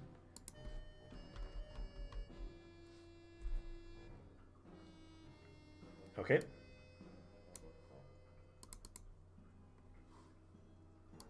Okay, so 44.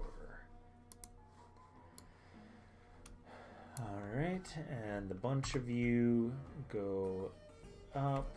Oh, wrong side. There we go. Into this room.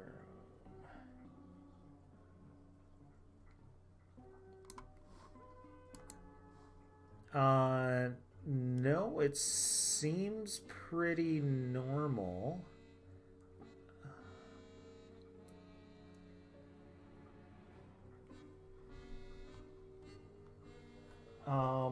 Give me a another perception check, not with advantage, just a regular perception.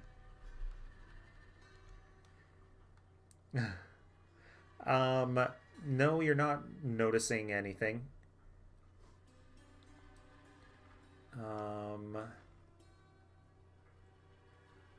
Well, as you get up here,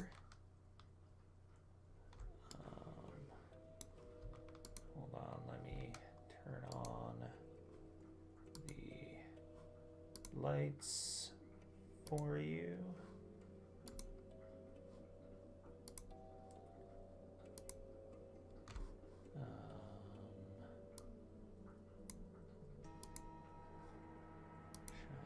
Fog.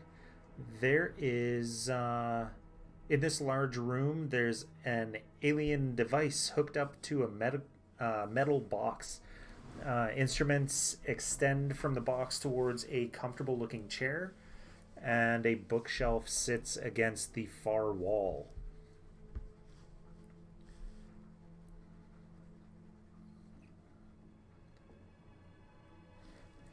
All right. So, you are heading to the bookshelf.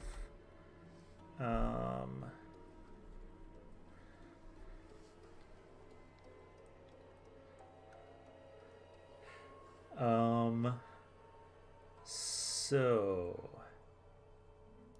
let me see.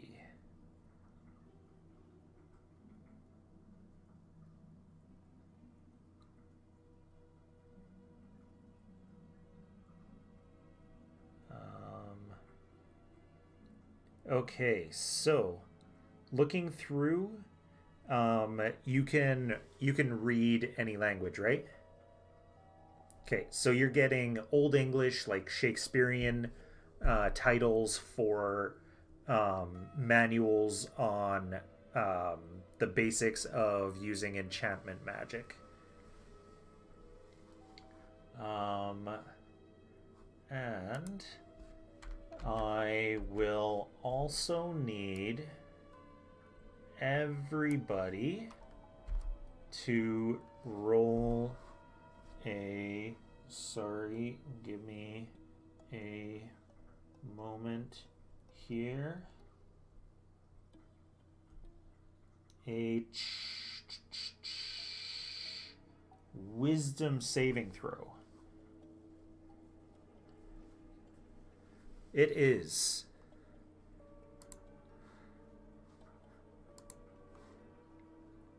He should be, yeah.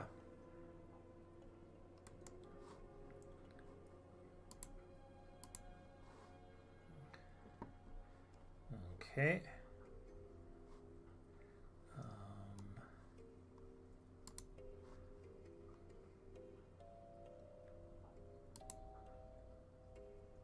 Okay. All right. And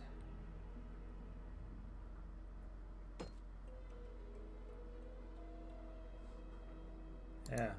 Oh, and Melissa, just so you know, we've got a good boy and bad boy card system now.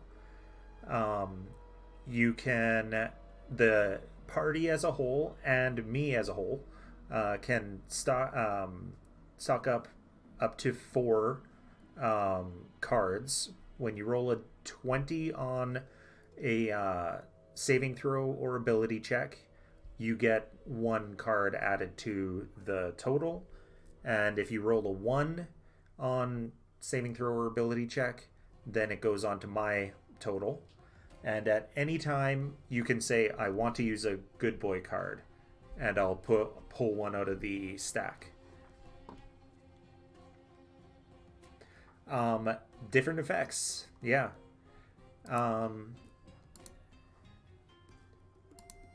And did you roll a wisdom save? Yeah. 21. 8 for Critman, 13 for Deckard, 20 something for 22 for our good boy Iggy, and just rolling for Valin. He's a construct, so he is immune.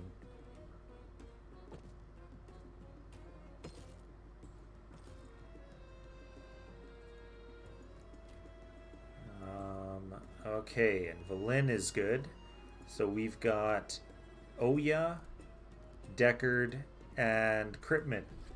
You are all charmed by her.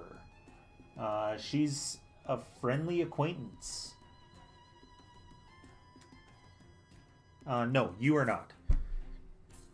Critman, Deckard, and Oya are charmed by her.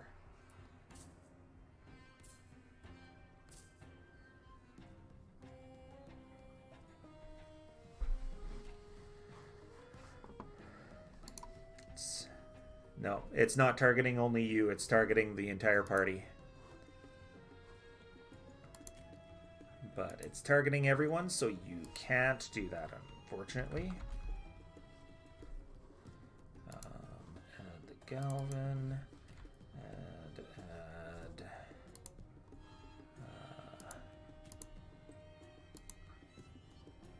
Lilith. And save. Okay.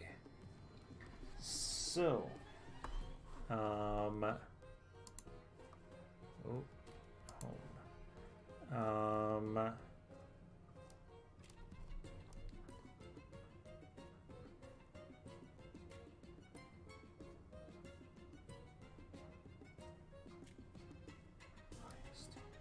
Okay, so I just need to take a quick look. I believe I know who she is going to target, but I just need to make sure.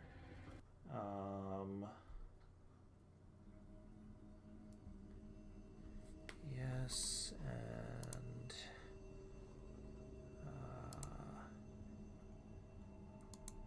okay, so let's get some initiative.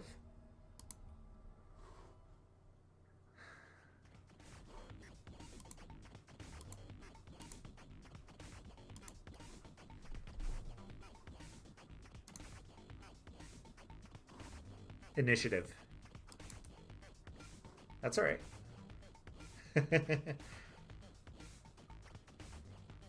Ooh, and 21 from Critman.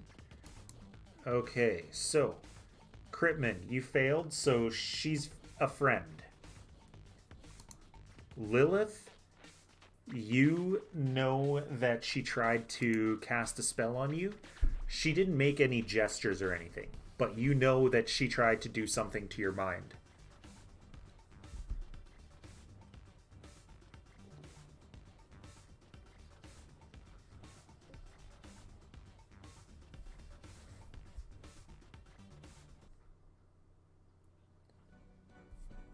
Okay.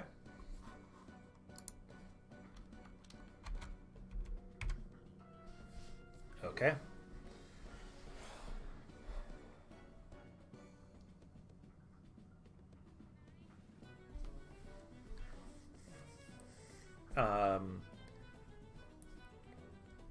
Yeah, you've got... Oh no, you don't have telepathy anymore. Yeah. If you wild shape, you can shake out your spores because of your gloves, so you'll be able to telepathically communicate if you're wild shaped, but not if you're...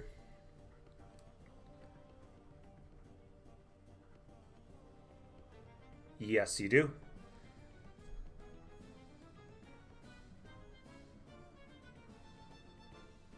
You've got every creature that is on your list.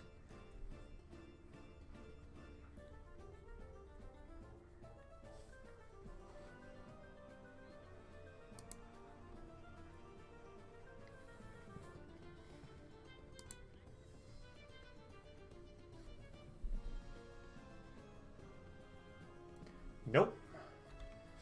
You have the room to do that.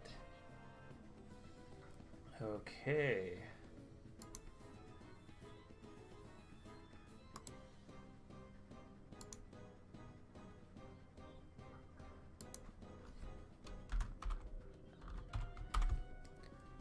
Yeah, basically. Alright. Give me a moment to toss this into your wild shapes. And then drop it down.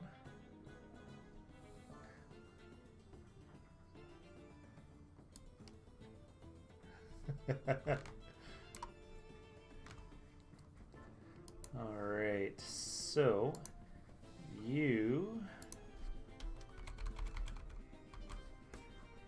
Okay, so you into this big elemental.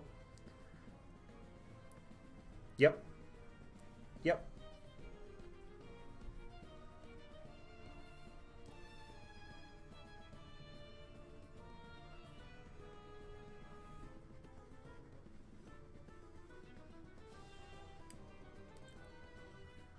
And Iggy, you realize this as well.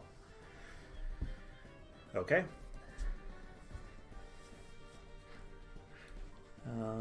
Okay. And then it is her turn. And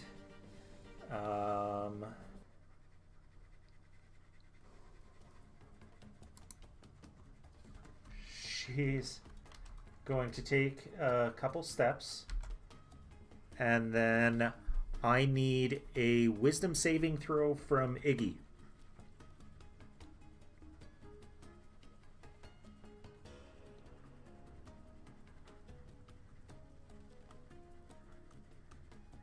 Oh, you pulled a good boy card? Sorry, I didn't hear you say that. Your next turn, you can move an extra 5 feet due to a skip in your step. This is... it is an ability. It is not a spell that she cast. Does that say magical effects or just magic? Okay, it's not a spell, so...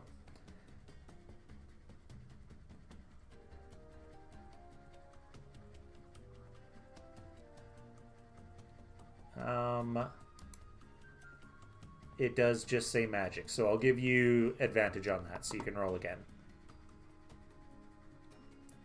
Natural 20.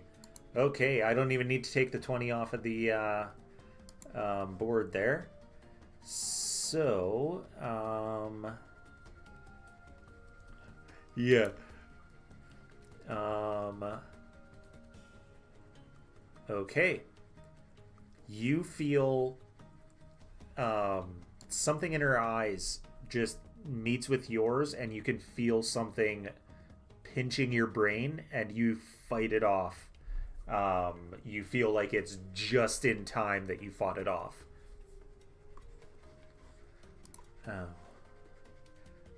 Pretty close. It was very close to a feeble mind. Oya says, why did the lizard turn in? Why did Lilith turn into an elemental?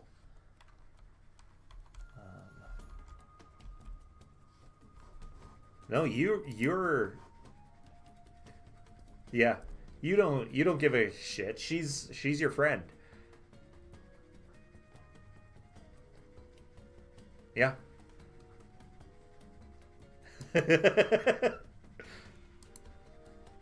Okay, so the Galvin. What are you telling him to do there, Iggy? Shock this bitch. Okay. So, roll me a, I'll get you to roll me a d6. 4? Okay. He is, because he's in a line and he doesn't care about this machine,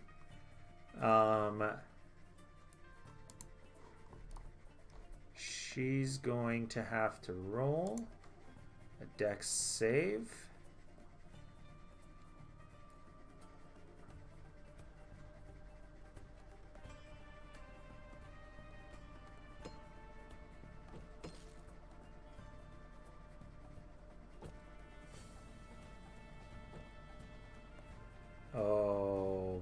Okay, so close to passing.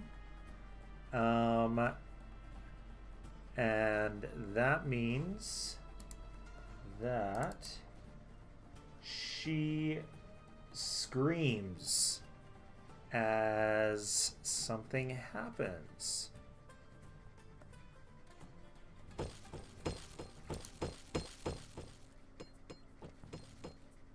Mm-hmm.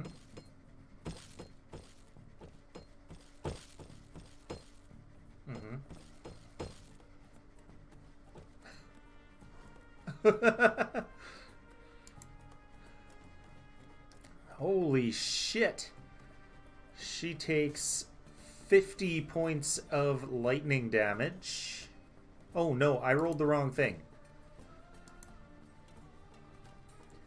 That's what you would have taken 50 points of psychic damage if you had failed that. And you would have had your intelligence lowered. Okay. So she screams and her body melts into just a puddle of goop. And then a thing that is within this machine. What the hell are you doing, buddy? What's going on? Starts to ooze out as it takes that damage. It is not immune. Yeah, you are technically, you guys are still charmed by that ooze. So it's no different than her other form. You do see, as she drops into the goop, there's also a thin line that you didn't notice was connected to that machine that also onto the ground.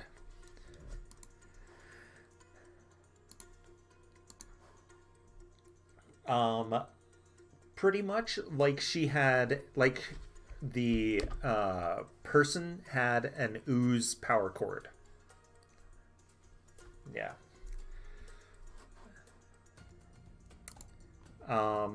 You're not sure.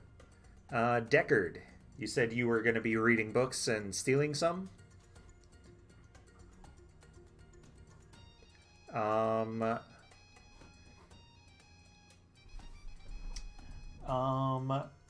You are just charmed.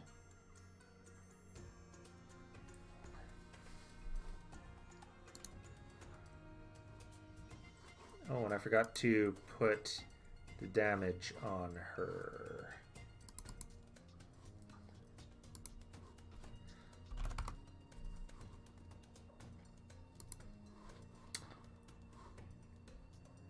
give me a an intelligence check for him. Intelligence check. Doesn't care what happens to Iggy.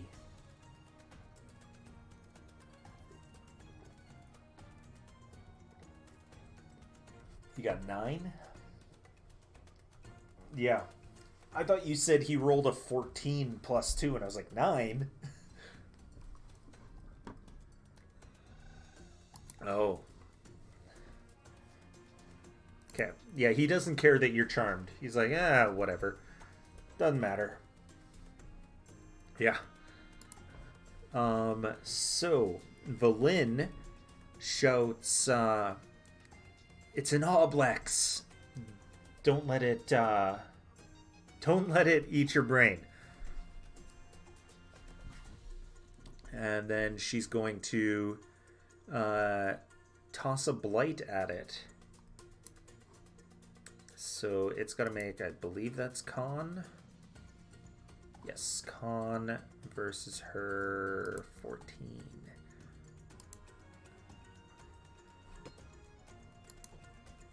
Do what? Do they have brains or veins? Oh. They have a form of brain, I'd say. Okay, so it fails. So she rolls, this is her highest level slot. I should mark the slot off. And 8d8 necrotic.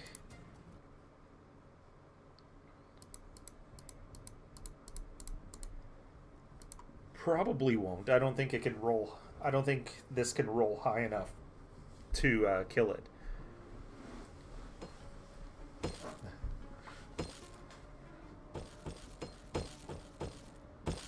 Okay, come on. You can do it, D&D Beyond. 36 points of necrotic damage. Bringing it down to that. Not quite bloodied. And then Iggy. It is. There's a window that's probably about 1 or 2 feet square. And that's all that's that it's visible through. But it looks like it fills the entire thing. Yeah.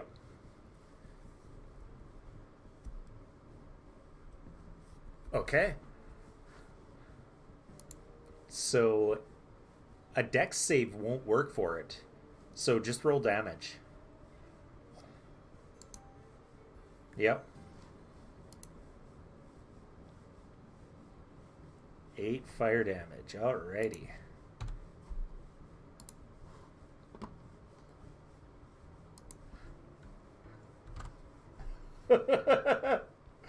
Alright.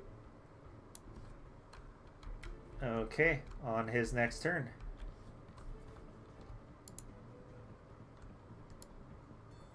Okay.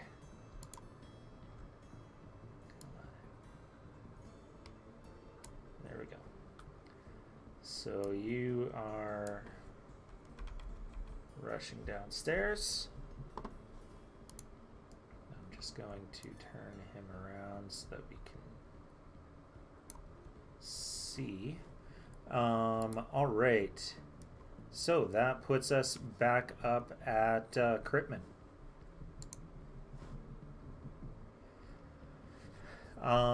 With her body going to mush, I will let everyone who is charmed roll another save at the beginning of your turn. So you can roll a save.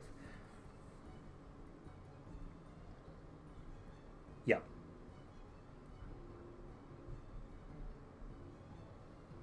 No. She's still your friend. You're not going to, like, protect her, but she's still your friend.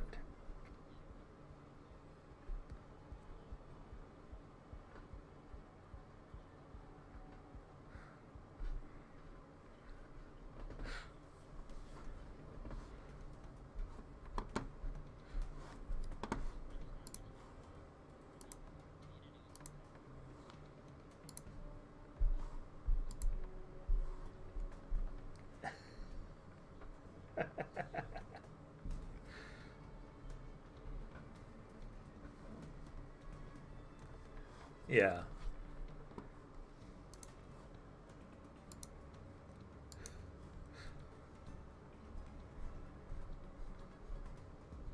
Okay.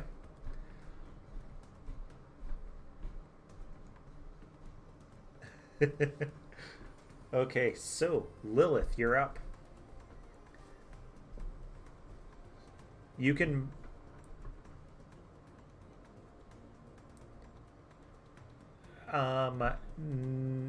you haven't noticed any splashes of like acid. The goop on the floor isn't pitting the floor, so it doesn't appear to be acidic.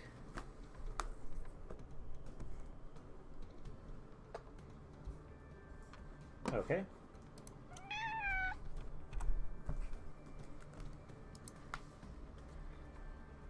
D20 plus 8. That's right. It has been months since you played D&D. I don't it's fine. You were new already, so that you had a huge gap there makes exactly. Yes. So you can punch through the hole in the window.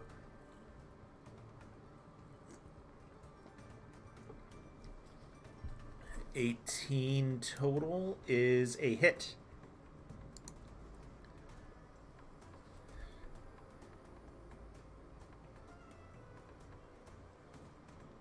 Okay.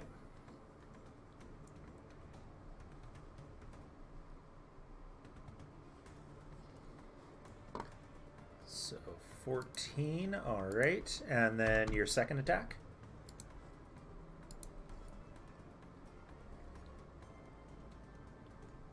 Got to roll the d20 first.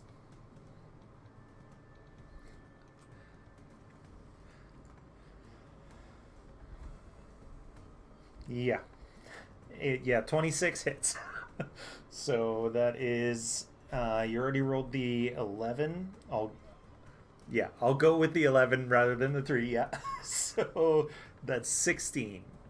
17, it's plus 6 plus 5, so 16. Okay. All right. So it is well beyond bloodied now. And now it is its turn. It is going to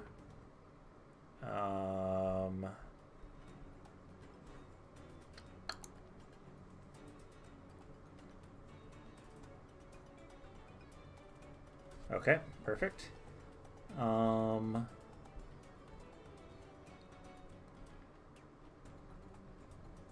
It is not.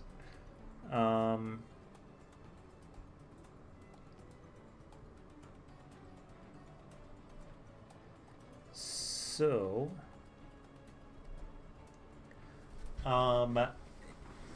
it says to you, Lilith, in your head, it says, "Please spare my life.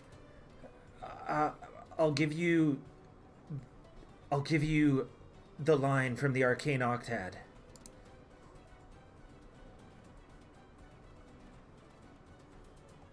You don't know what that is. Yeah.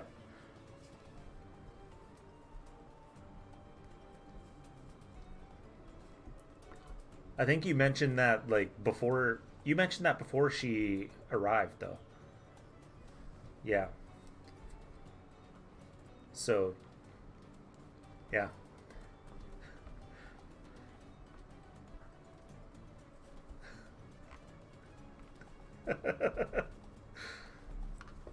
All right.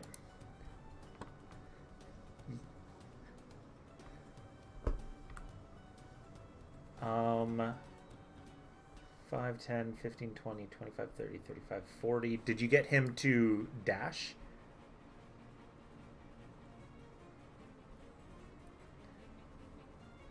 Okay.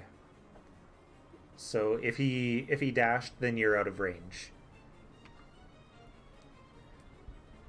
So, well, everyone else in the room heard?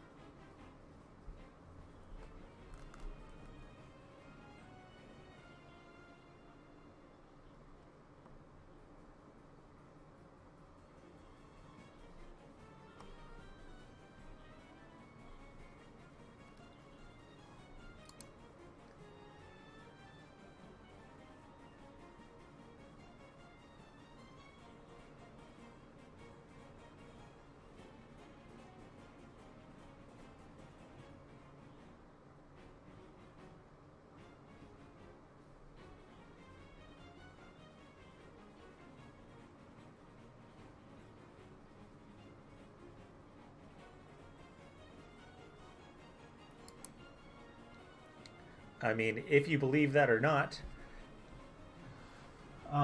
So, Lilith, are you going to stand down or no?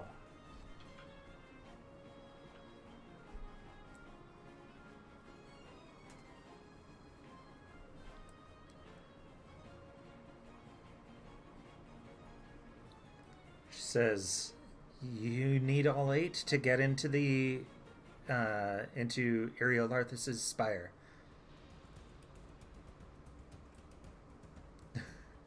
Nope. Nope, you have no idea.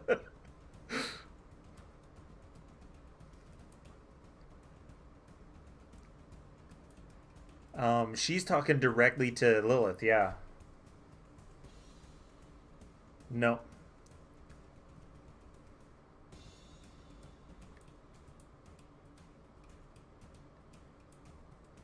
Yeah? Okay, yeah, that would be insight.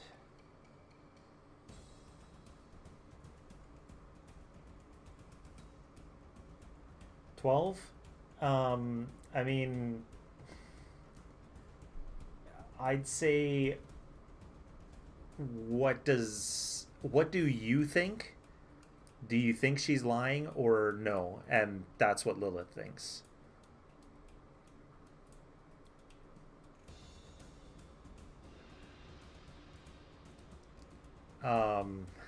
She says, it's been a long time. I'm hungry. Intelligence. Of course.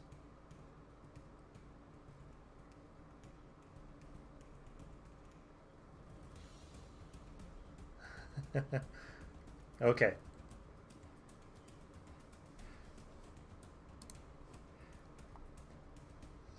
So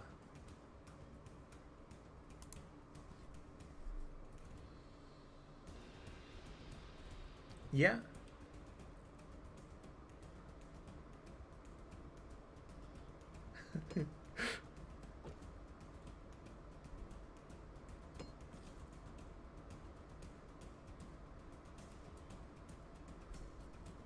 Okay.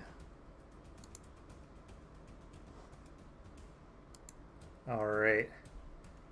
So she actually does not trust you. So yeah, she disappears from in there. And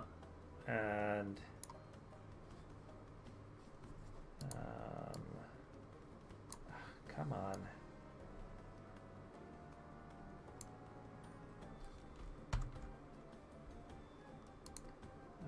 So that was 30, and then 35, 40, 45, 50, 55. Would you have gotten him to stop at the bottom of the stairs or keep going? Okay. So you are at the bottom when a dimension door opens up and she appears there.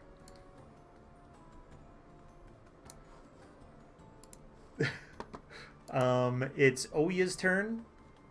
She's whatever. Then it is Magan Man. Yep, you told him to come down. 10, 15, 20, 25, 30, and yeah.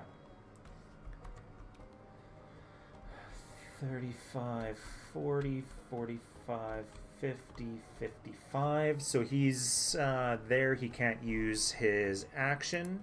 So Deckard, what are you doing up there? Yeah, at the start of your turn, yeah. Nope. Okay. All right. Valin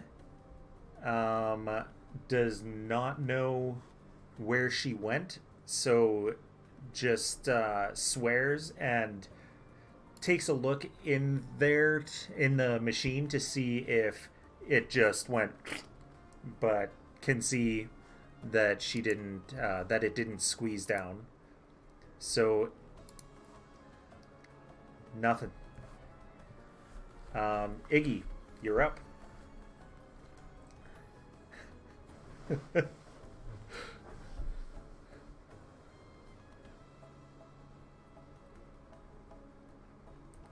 Yeah.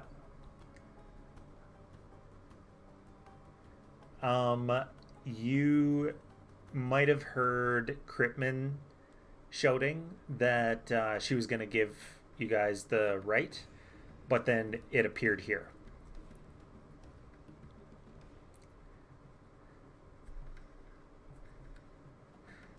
She says, you're going to kill me anyway.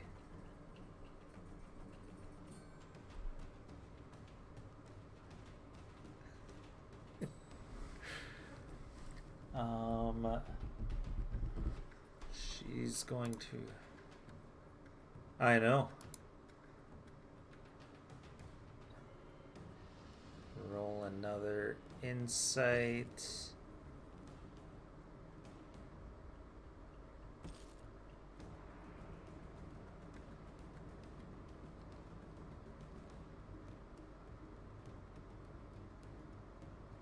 Okay.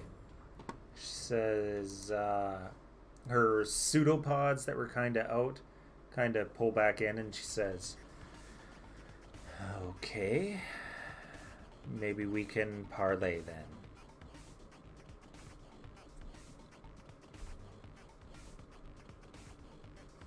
Okay.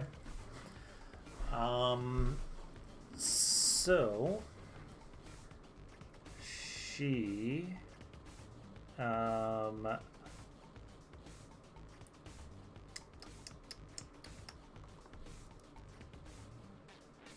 will tell you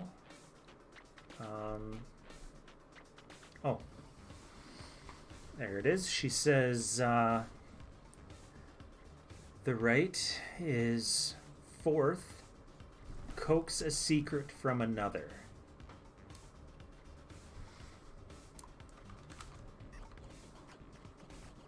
Yes. That's it.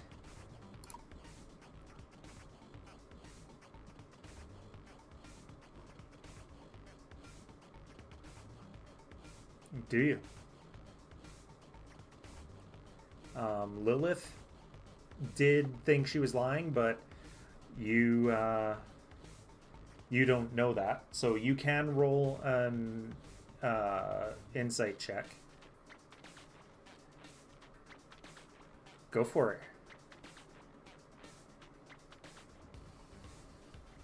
Yeah. So you're looking for whether the right, the line of the right itself makes sense?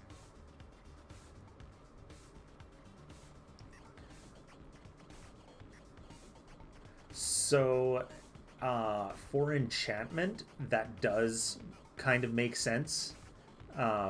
Taking the taking a secret, like charming someone into telling you something, and it does make sense for a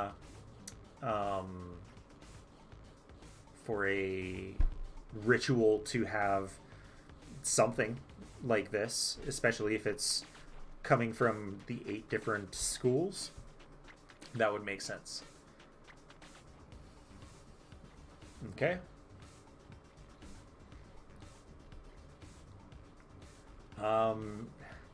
She says, she says, my kind have no gender. I've just been Ythryn for thousands of years.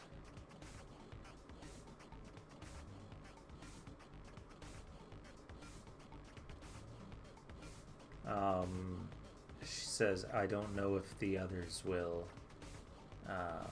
allow me yet.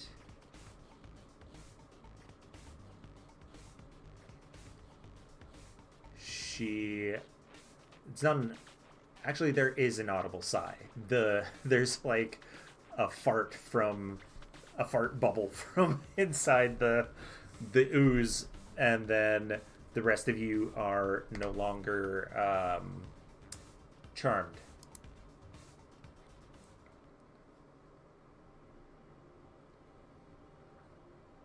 Okay.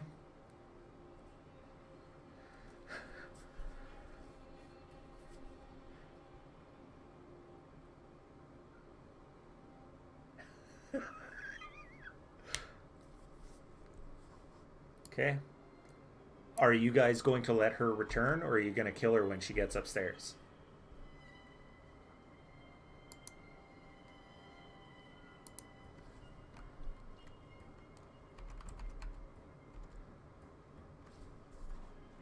Okay. Are you following her?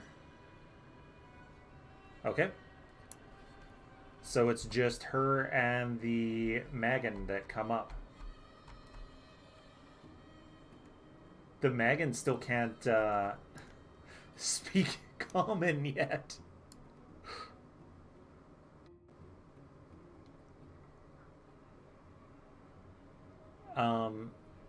He could do a thumbs up.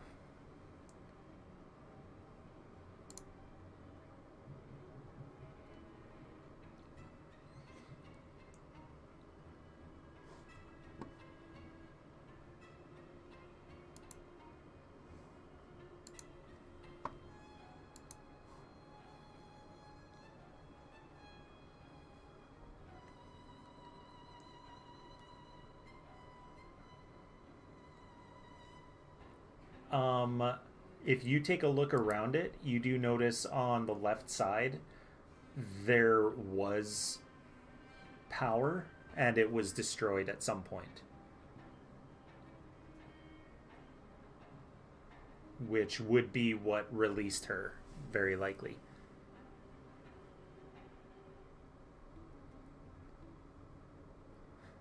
Roll me a d12.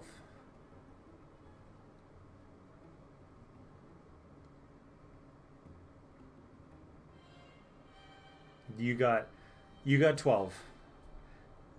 All the other ones were either duplicates or just didn't seem interesting, so those 12 you got.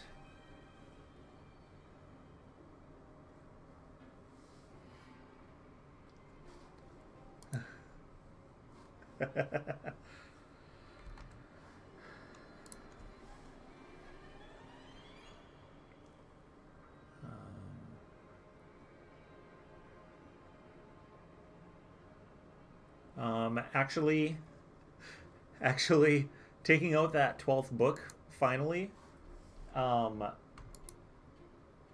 does cause something to happen. Oh, and apparently I didn't have that connected.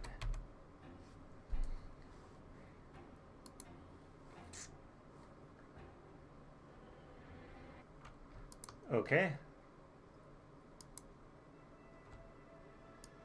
You get the telepathic, no, don't. As okay. How far did the door get open?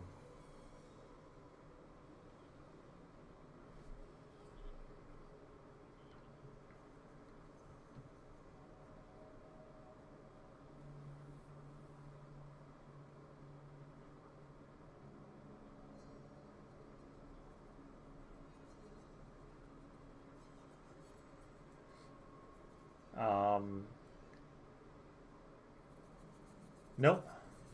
Oh, actually, it might have something written on it. Let me check. Yeah, it says recovery room.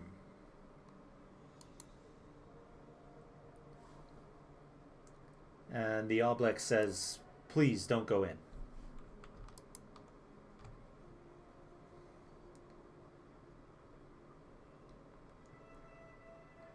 I need my warmth.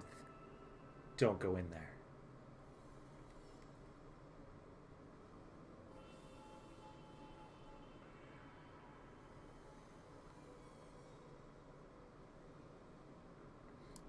Okay. So, you open the door.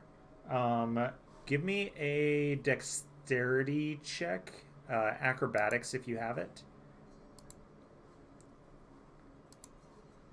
Okay, and I'm gonna roll hers to see which of you goes first as she tries to stop you.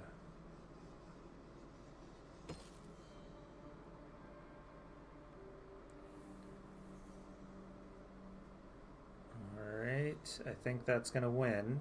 17, yep. She is going to Oomty over to here, and she is going to take the yeah, she would have been next to Stiff Steve, so if Oya and Stiff Steve want to make attacks of opportunity against her as she squeezes in and towards you, they can. And I'll let you make the decision for Oya as well. She was. Yeah, she knows that she was charmed.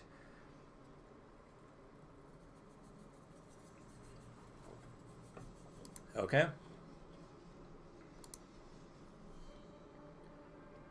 All right. So Oya is going to growl and pull her great axe out and just swing.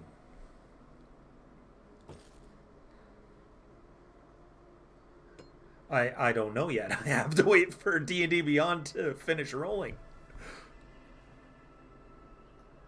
Yeah. So 21 is a hit.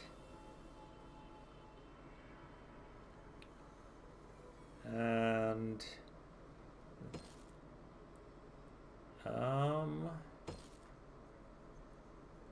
close. Oh, not so close. Almost maximum damage.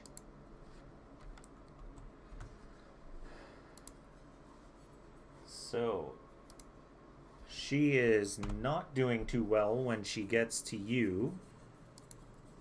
And no, because she's still within the Lilith's threat range. So I need a wisdom saving throw from you, Deckard. Oh my god, this might hurt.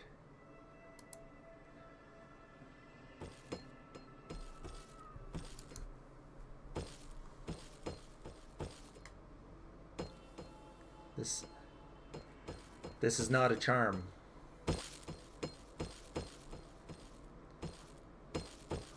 Is it just a charm effect or enchantment spell? Yeah.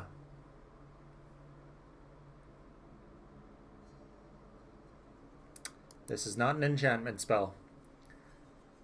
So you take 45 points of psychic damage.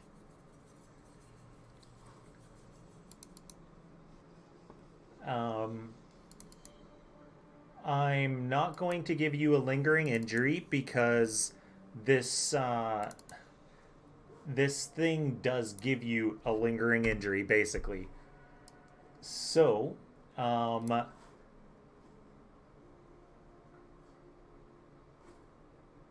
yep, so you're not dying.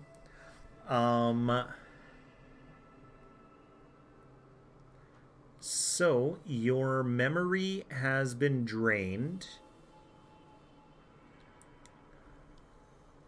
And all of your ability checks and attack rolls going forward until you are properly healed have a minus D4. A permabane, but it could get worse. What do you do? Yeah, you know that she attacked you, and you know who your friends are, but you don't remember anything. Okay.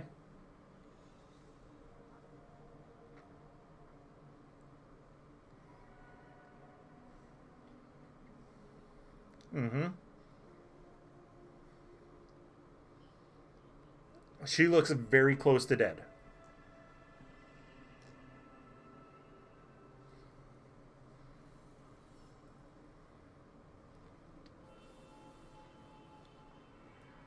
If you want to take my suggestion,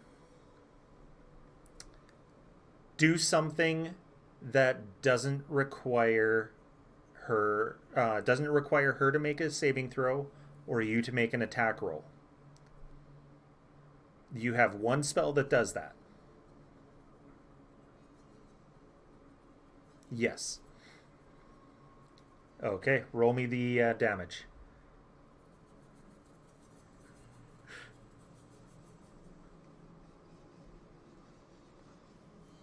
Technically, yeah. Minimum damage is going to kill her. So that ooze is torn to shreds. There's bits of goo just being flung everywhere. The scent of sulfur is just overpowering as it gets tossed around. And, yeah.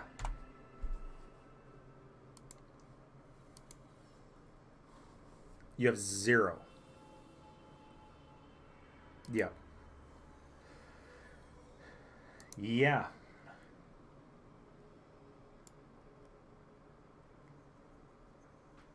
No, because he's got the perioperative wound closure, he's automatically stabilized. Well, if he takes a death save if he gets hit. A failed death save if he gets hit. Basically.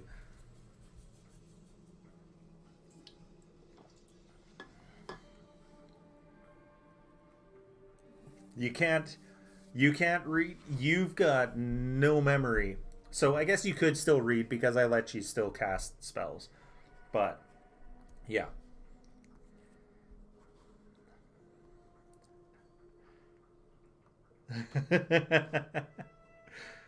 um what spells does Lilith have that might be able to help?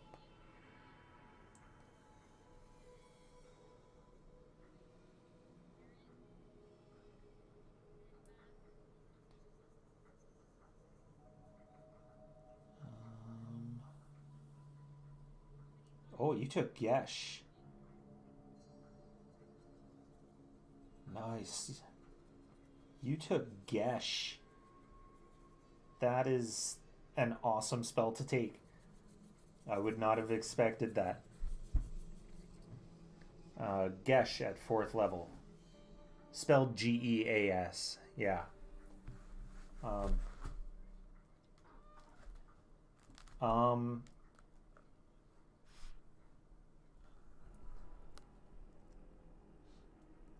oh, you are one.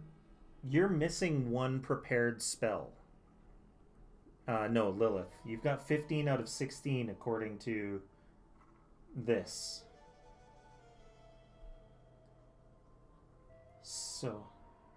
So there might be something you could use.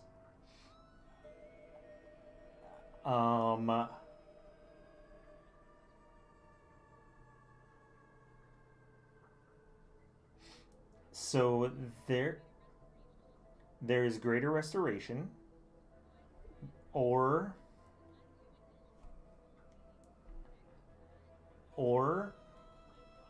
I will tell you this just because I'm super nice and we're at the end of the game. Heal also will affect this particular thing. Heal. Yeah. Yeah, 100. Yeah. So if you want to take heal, You don't need to have that 100 gold worth of stuff. It is a level 6 spell.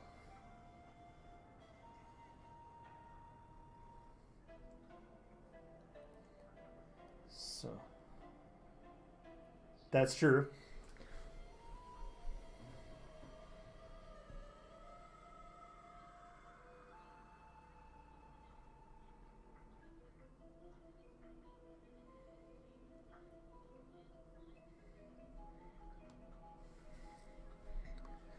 So you get 70 hit points and you regain all of your memories.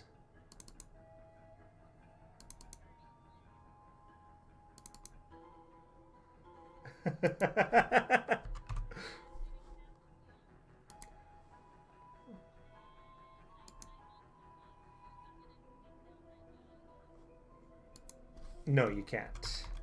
Not at this level.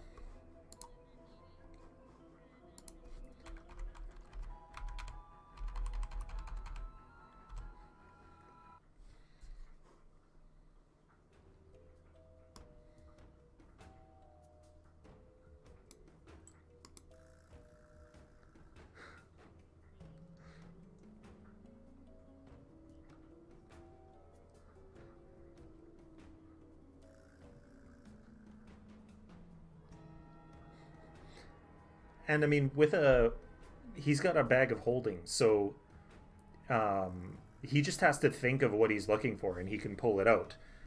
He doesn't have to. No, but I mean, yeah, 110 platinum.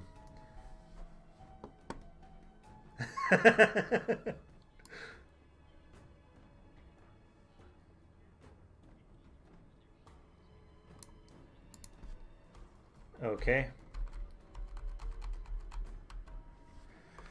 So you go into this room. All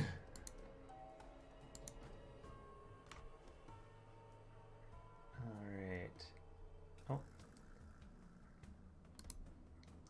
Okay, those plants are all, I mean, they're plastic. You don't know what this is because you've never seen plastic. Um, so, you get into this room.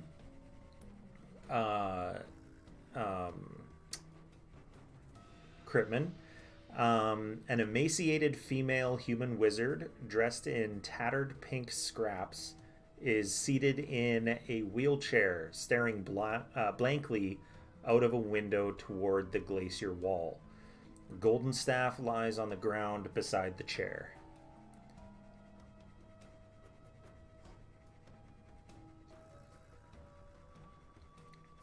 She is alive, but she is blank.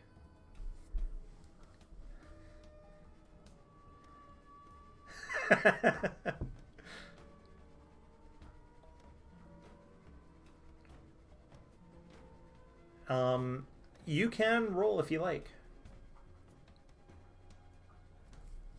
Yeah. I believe it's D20.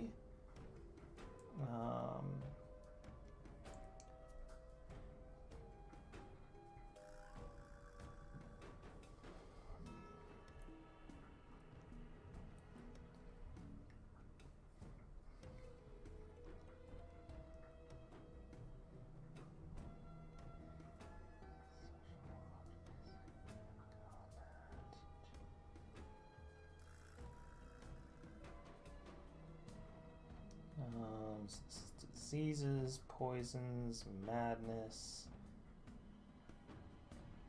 Where the hell? Adventuring options. It's in here.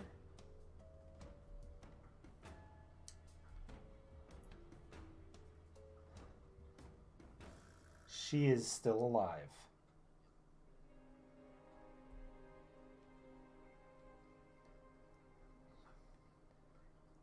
Okay, and you rolled a 1? So you lose an eye.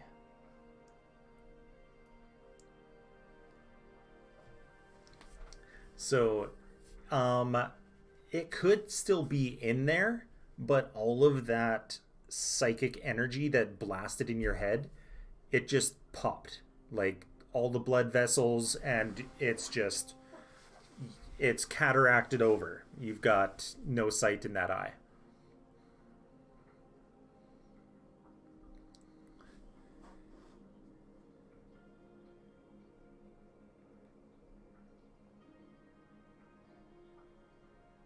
There you go. Oof.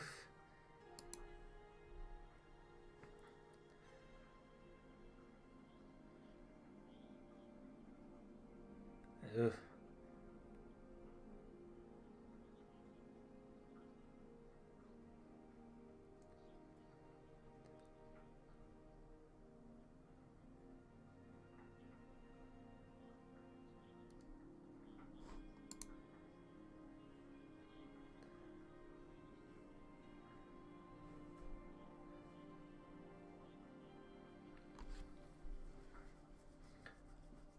Um, Valin can explain.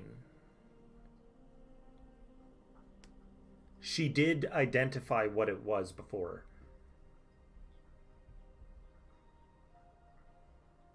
Yeah.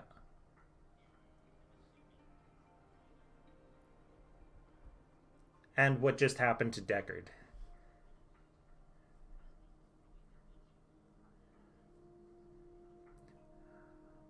High Enchanter Ivira.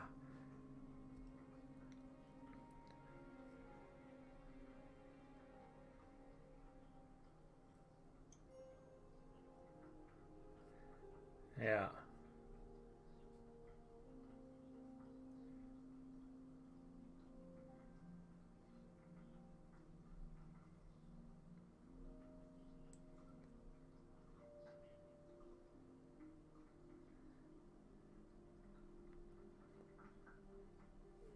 If that's what you want to do, nobody's in the room with you.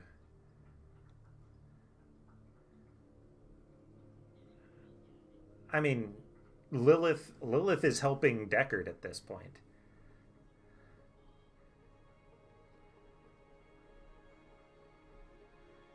What's that? Yeah.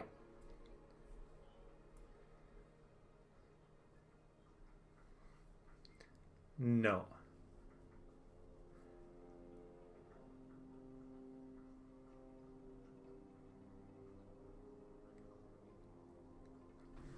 She she does have the same diadem on her head, the same little crown that the duplicate was wearing, and that duplicate pointed to when you asked her how she was still alive, and she said, "Some of us have magic items."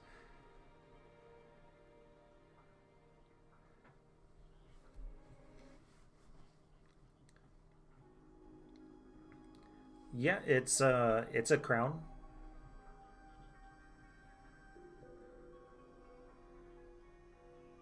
No. Okay. Yeah, you come up. Um, you do see.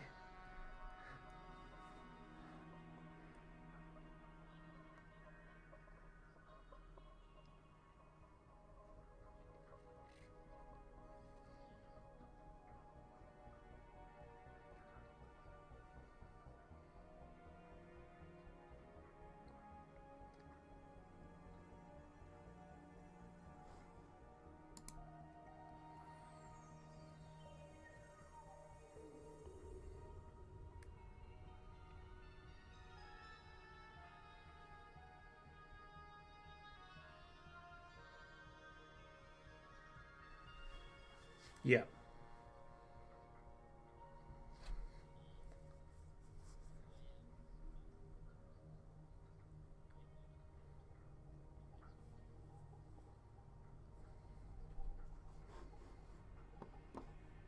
Okay.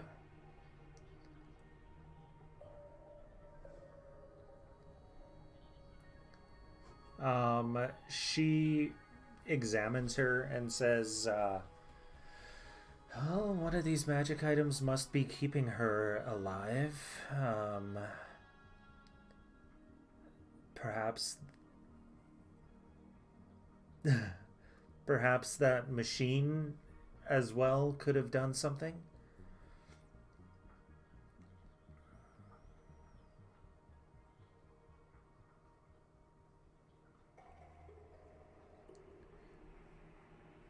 Says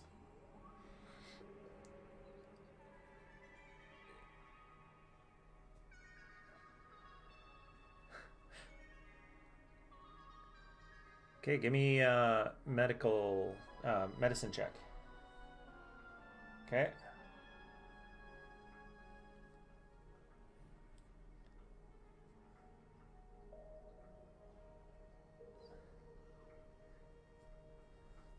Do you have medicine? Oh, you've got the jack of all trades, yeah.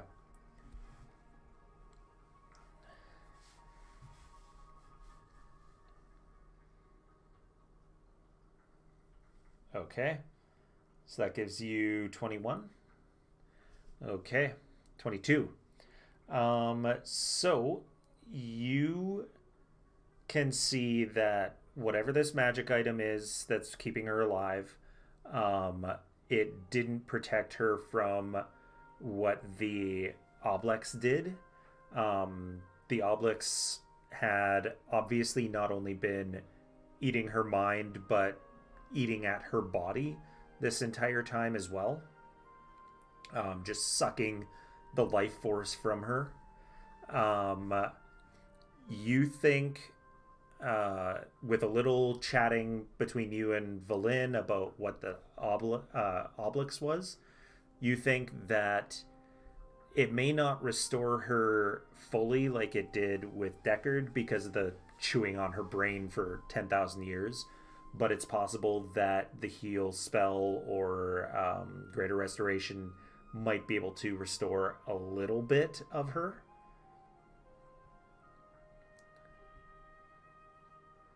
No. She's completely crippled. She's like well, this room of recovery, it's basically like a hospice for her, a magical hospice.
Valin says, we can take another rest. It has been a lot of, I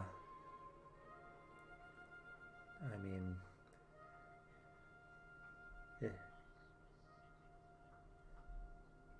not that you know of, no.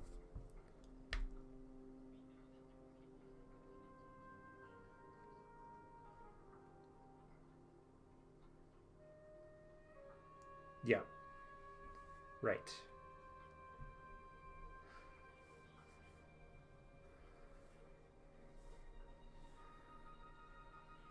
Yep.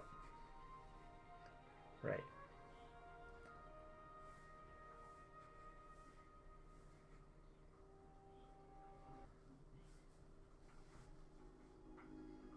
Mm-hmm.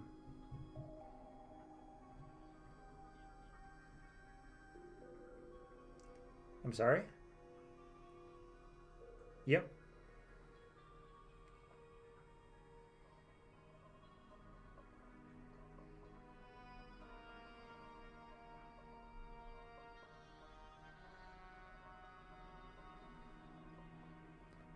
Well, there is the glass up in front. Sorry, I didn't. I don't know why it's blocking light, but that's a window. So technically, that could be a second way in, but who knows? Exactly.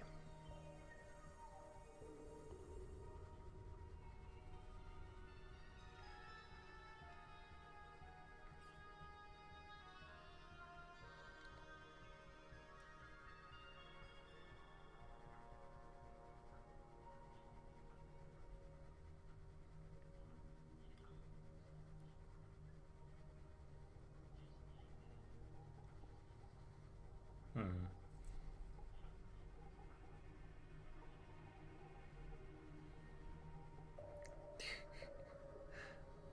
And when you let go, it falls right back down.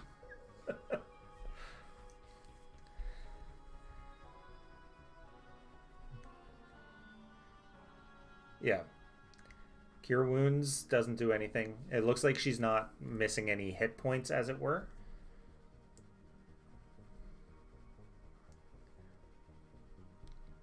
Yeah.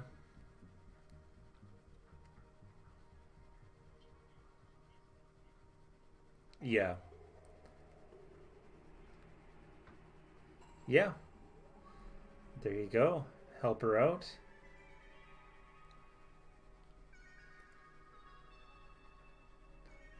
Yeah.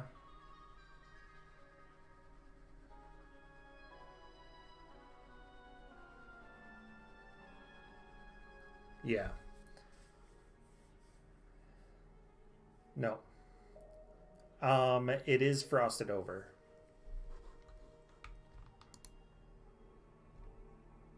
Oh no, the cold is definitely touching her.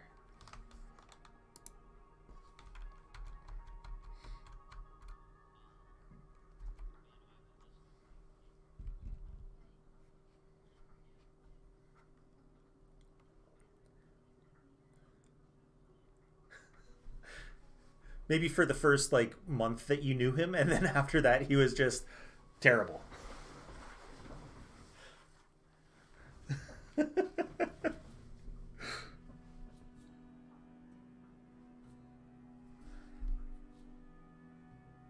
Yeah, that's true.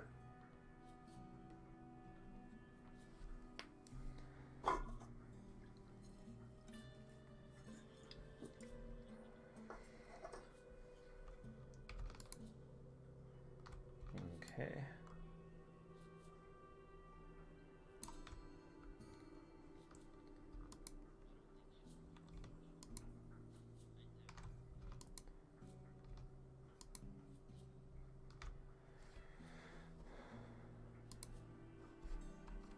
Yeah. Oh yeah, absolutely. Yeah. So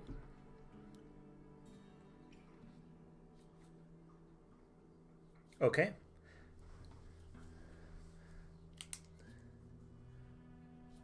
Not yet.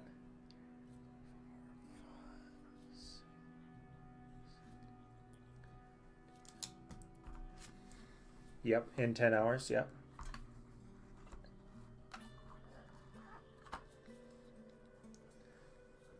Right. Yes. So she has, I think I said she has two, yeah, she's got 4 of the long rests, and you guys are level 9, so she would have 3 more of the full rest. Um, And yeah, I need everyone except for Lilith before we go for the night to roll me a hold on, Constitution saving throw. Nope.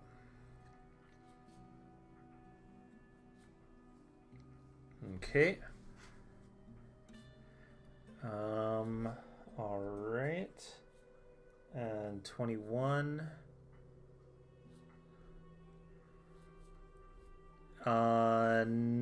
No, not Stiff Steve. But I do need it for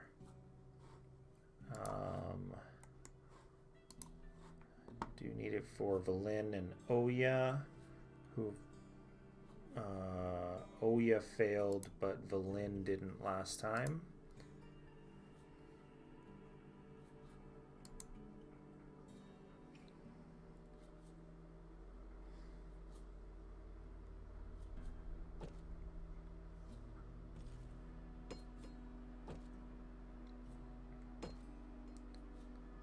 Yeah. It looks identical to the Staff of Charming that you already have. Yeah.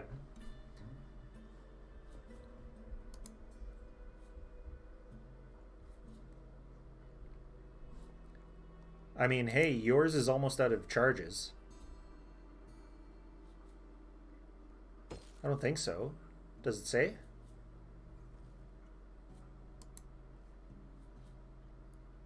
Oh. Then, yeah. Ooh. So,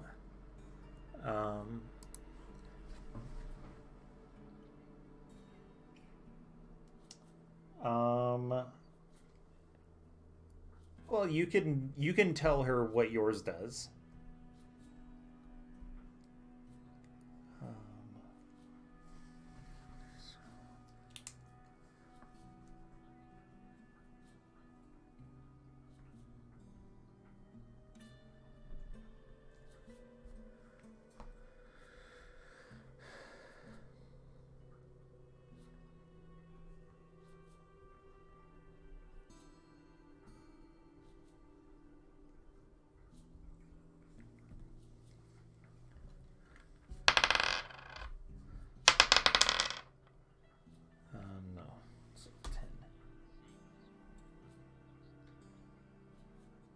So, you just make it. So, all right.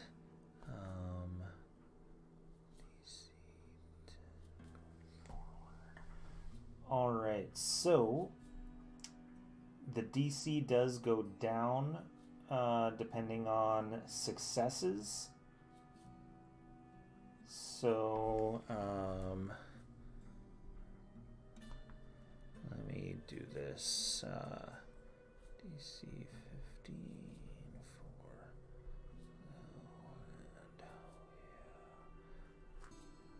DC 10.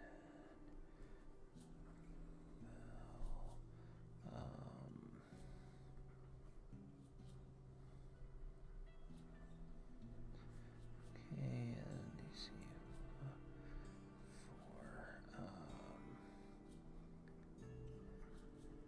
4. Okay, Iggy has passed twice. Everyone else except for Oya has passed once. Lilith has passed none because she hasn't done any. And Oya failed both. So, we're going to call it there. Sorry, I just had to write stuff down. And yeah. Hopefully our viewers have a good one. We went a little past time. We usually stop at 9, but that's how it goes sometimes. Do you want to give us one last Arkenforge? Yeah.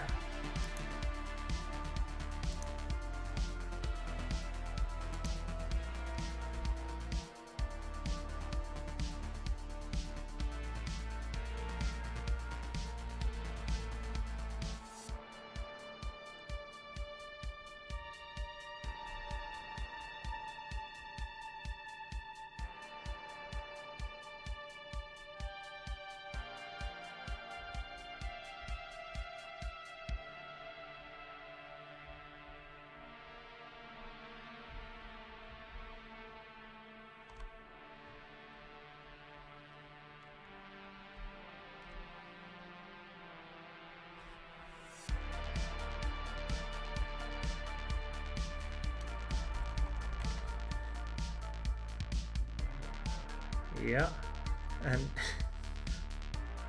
the fucking code is still going straight up because I held up. So, I don't know when I'm going to be able to bring it back down. But yeah, mushroom chips. I'll have it on screen for the next game.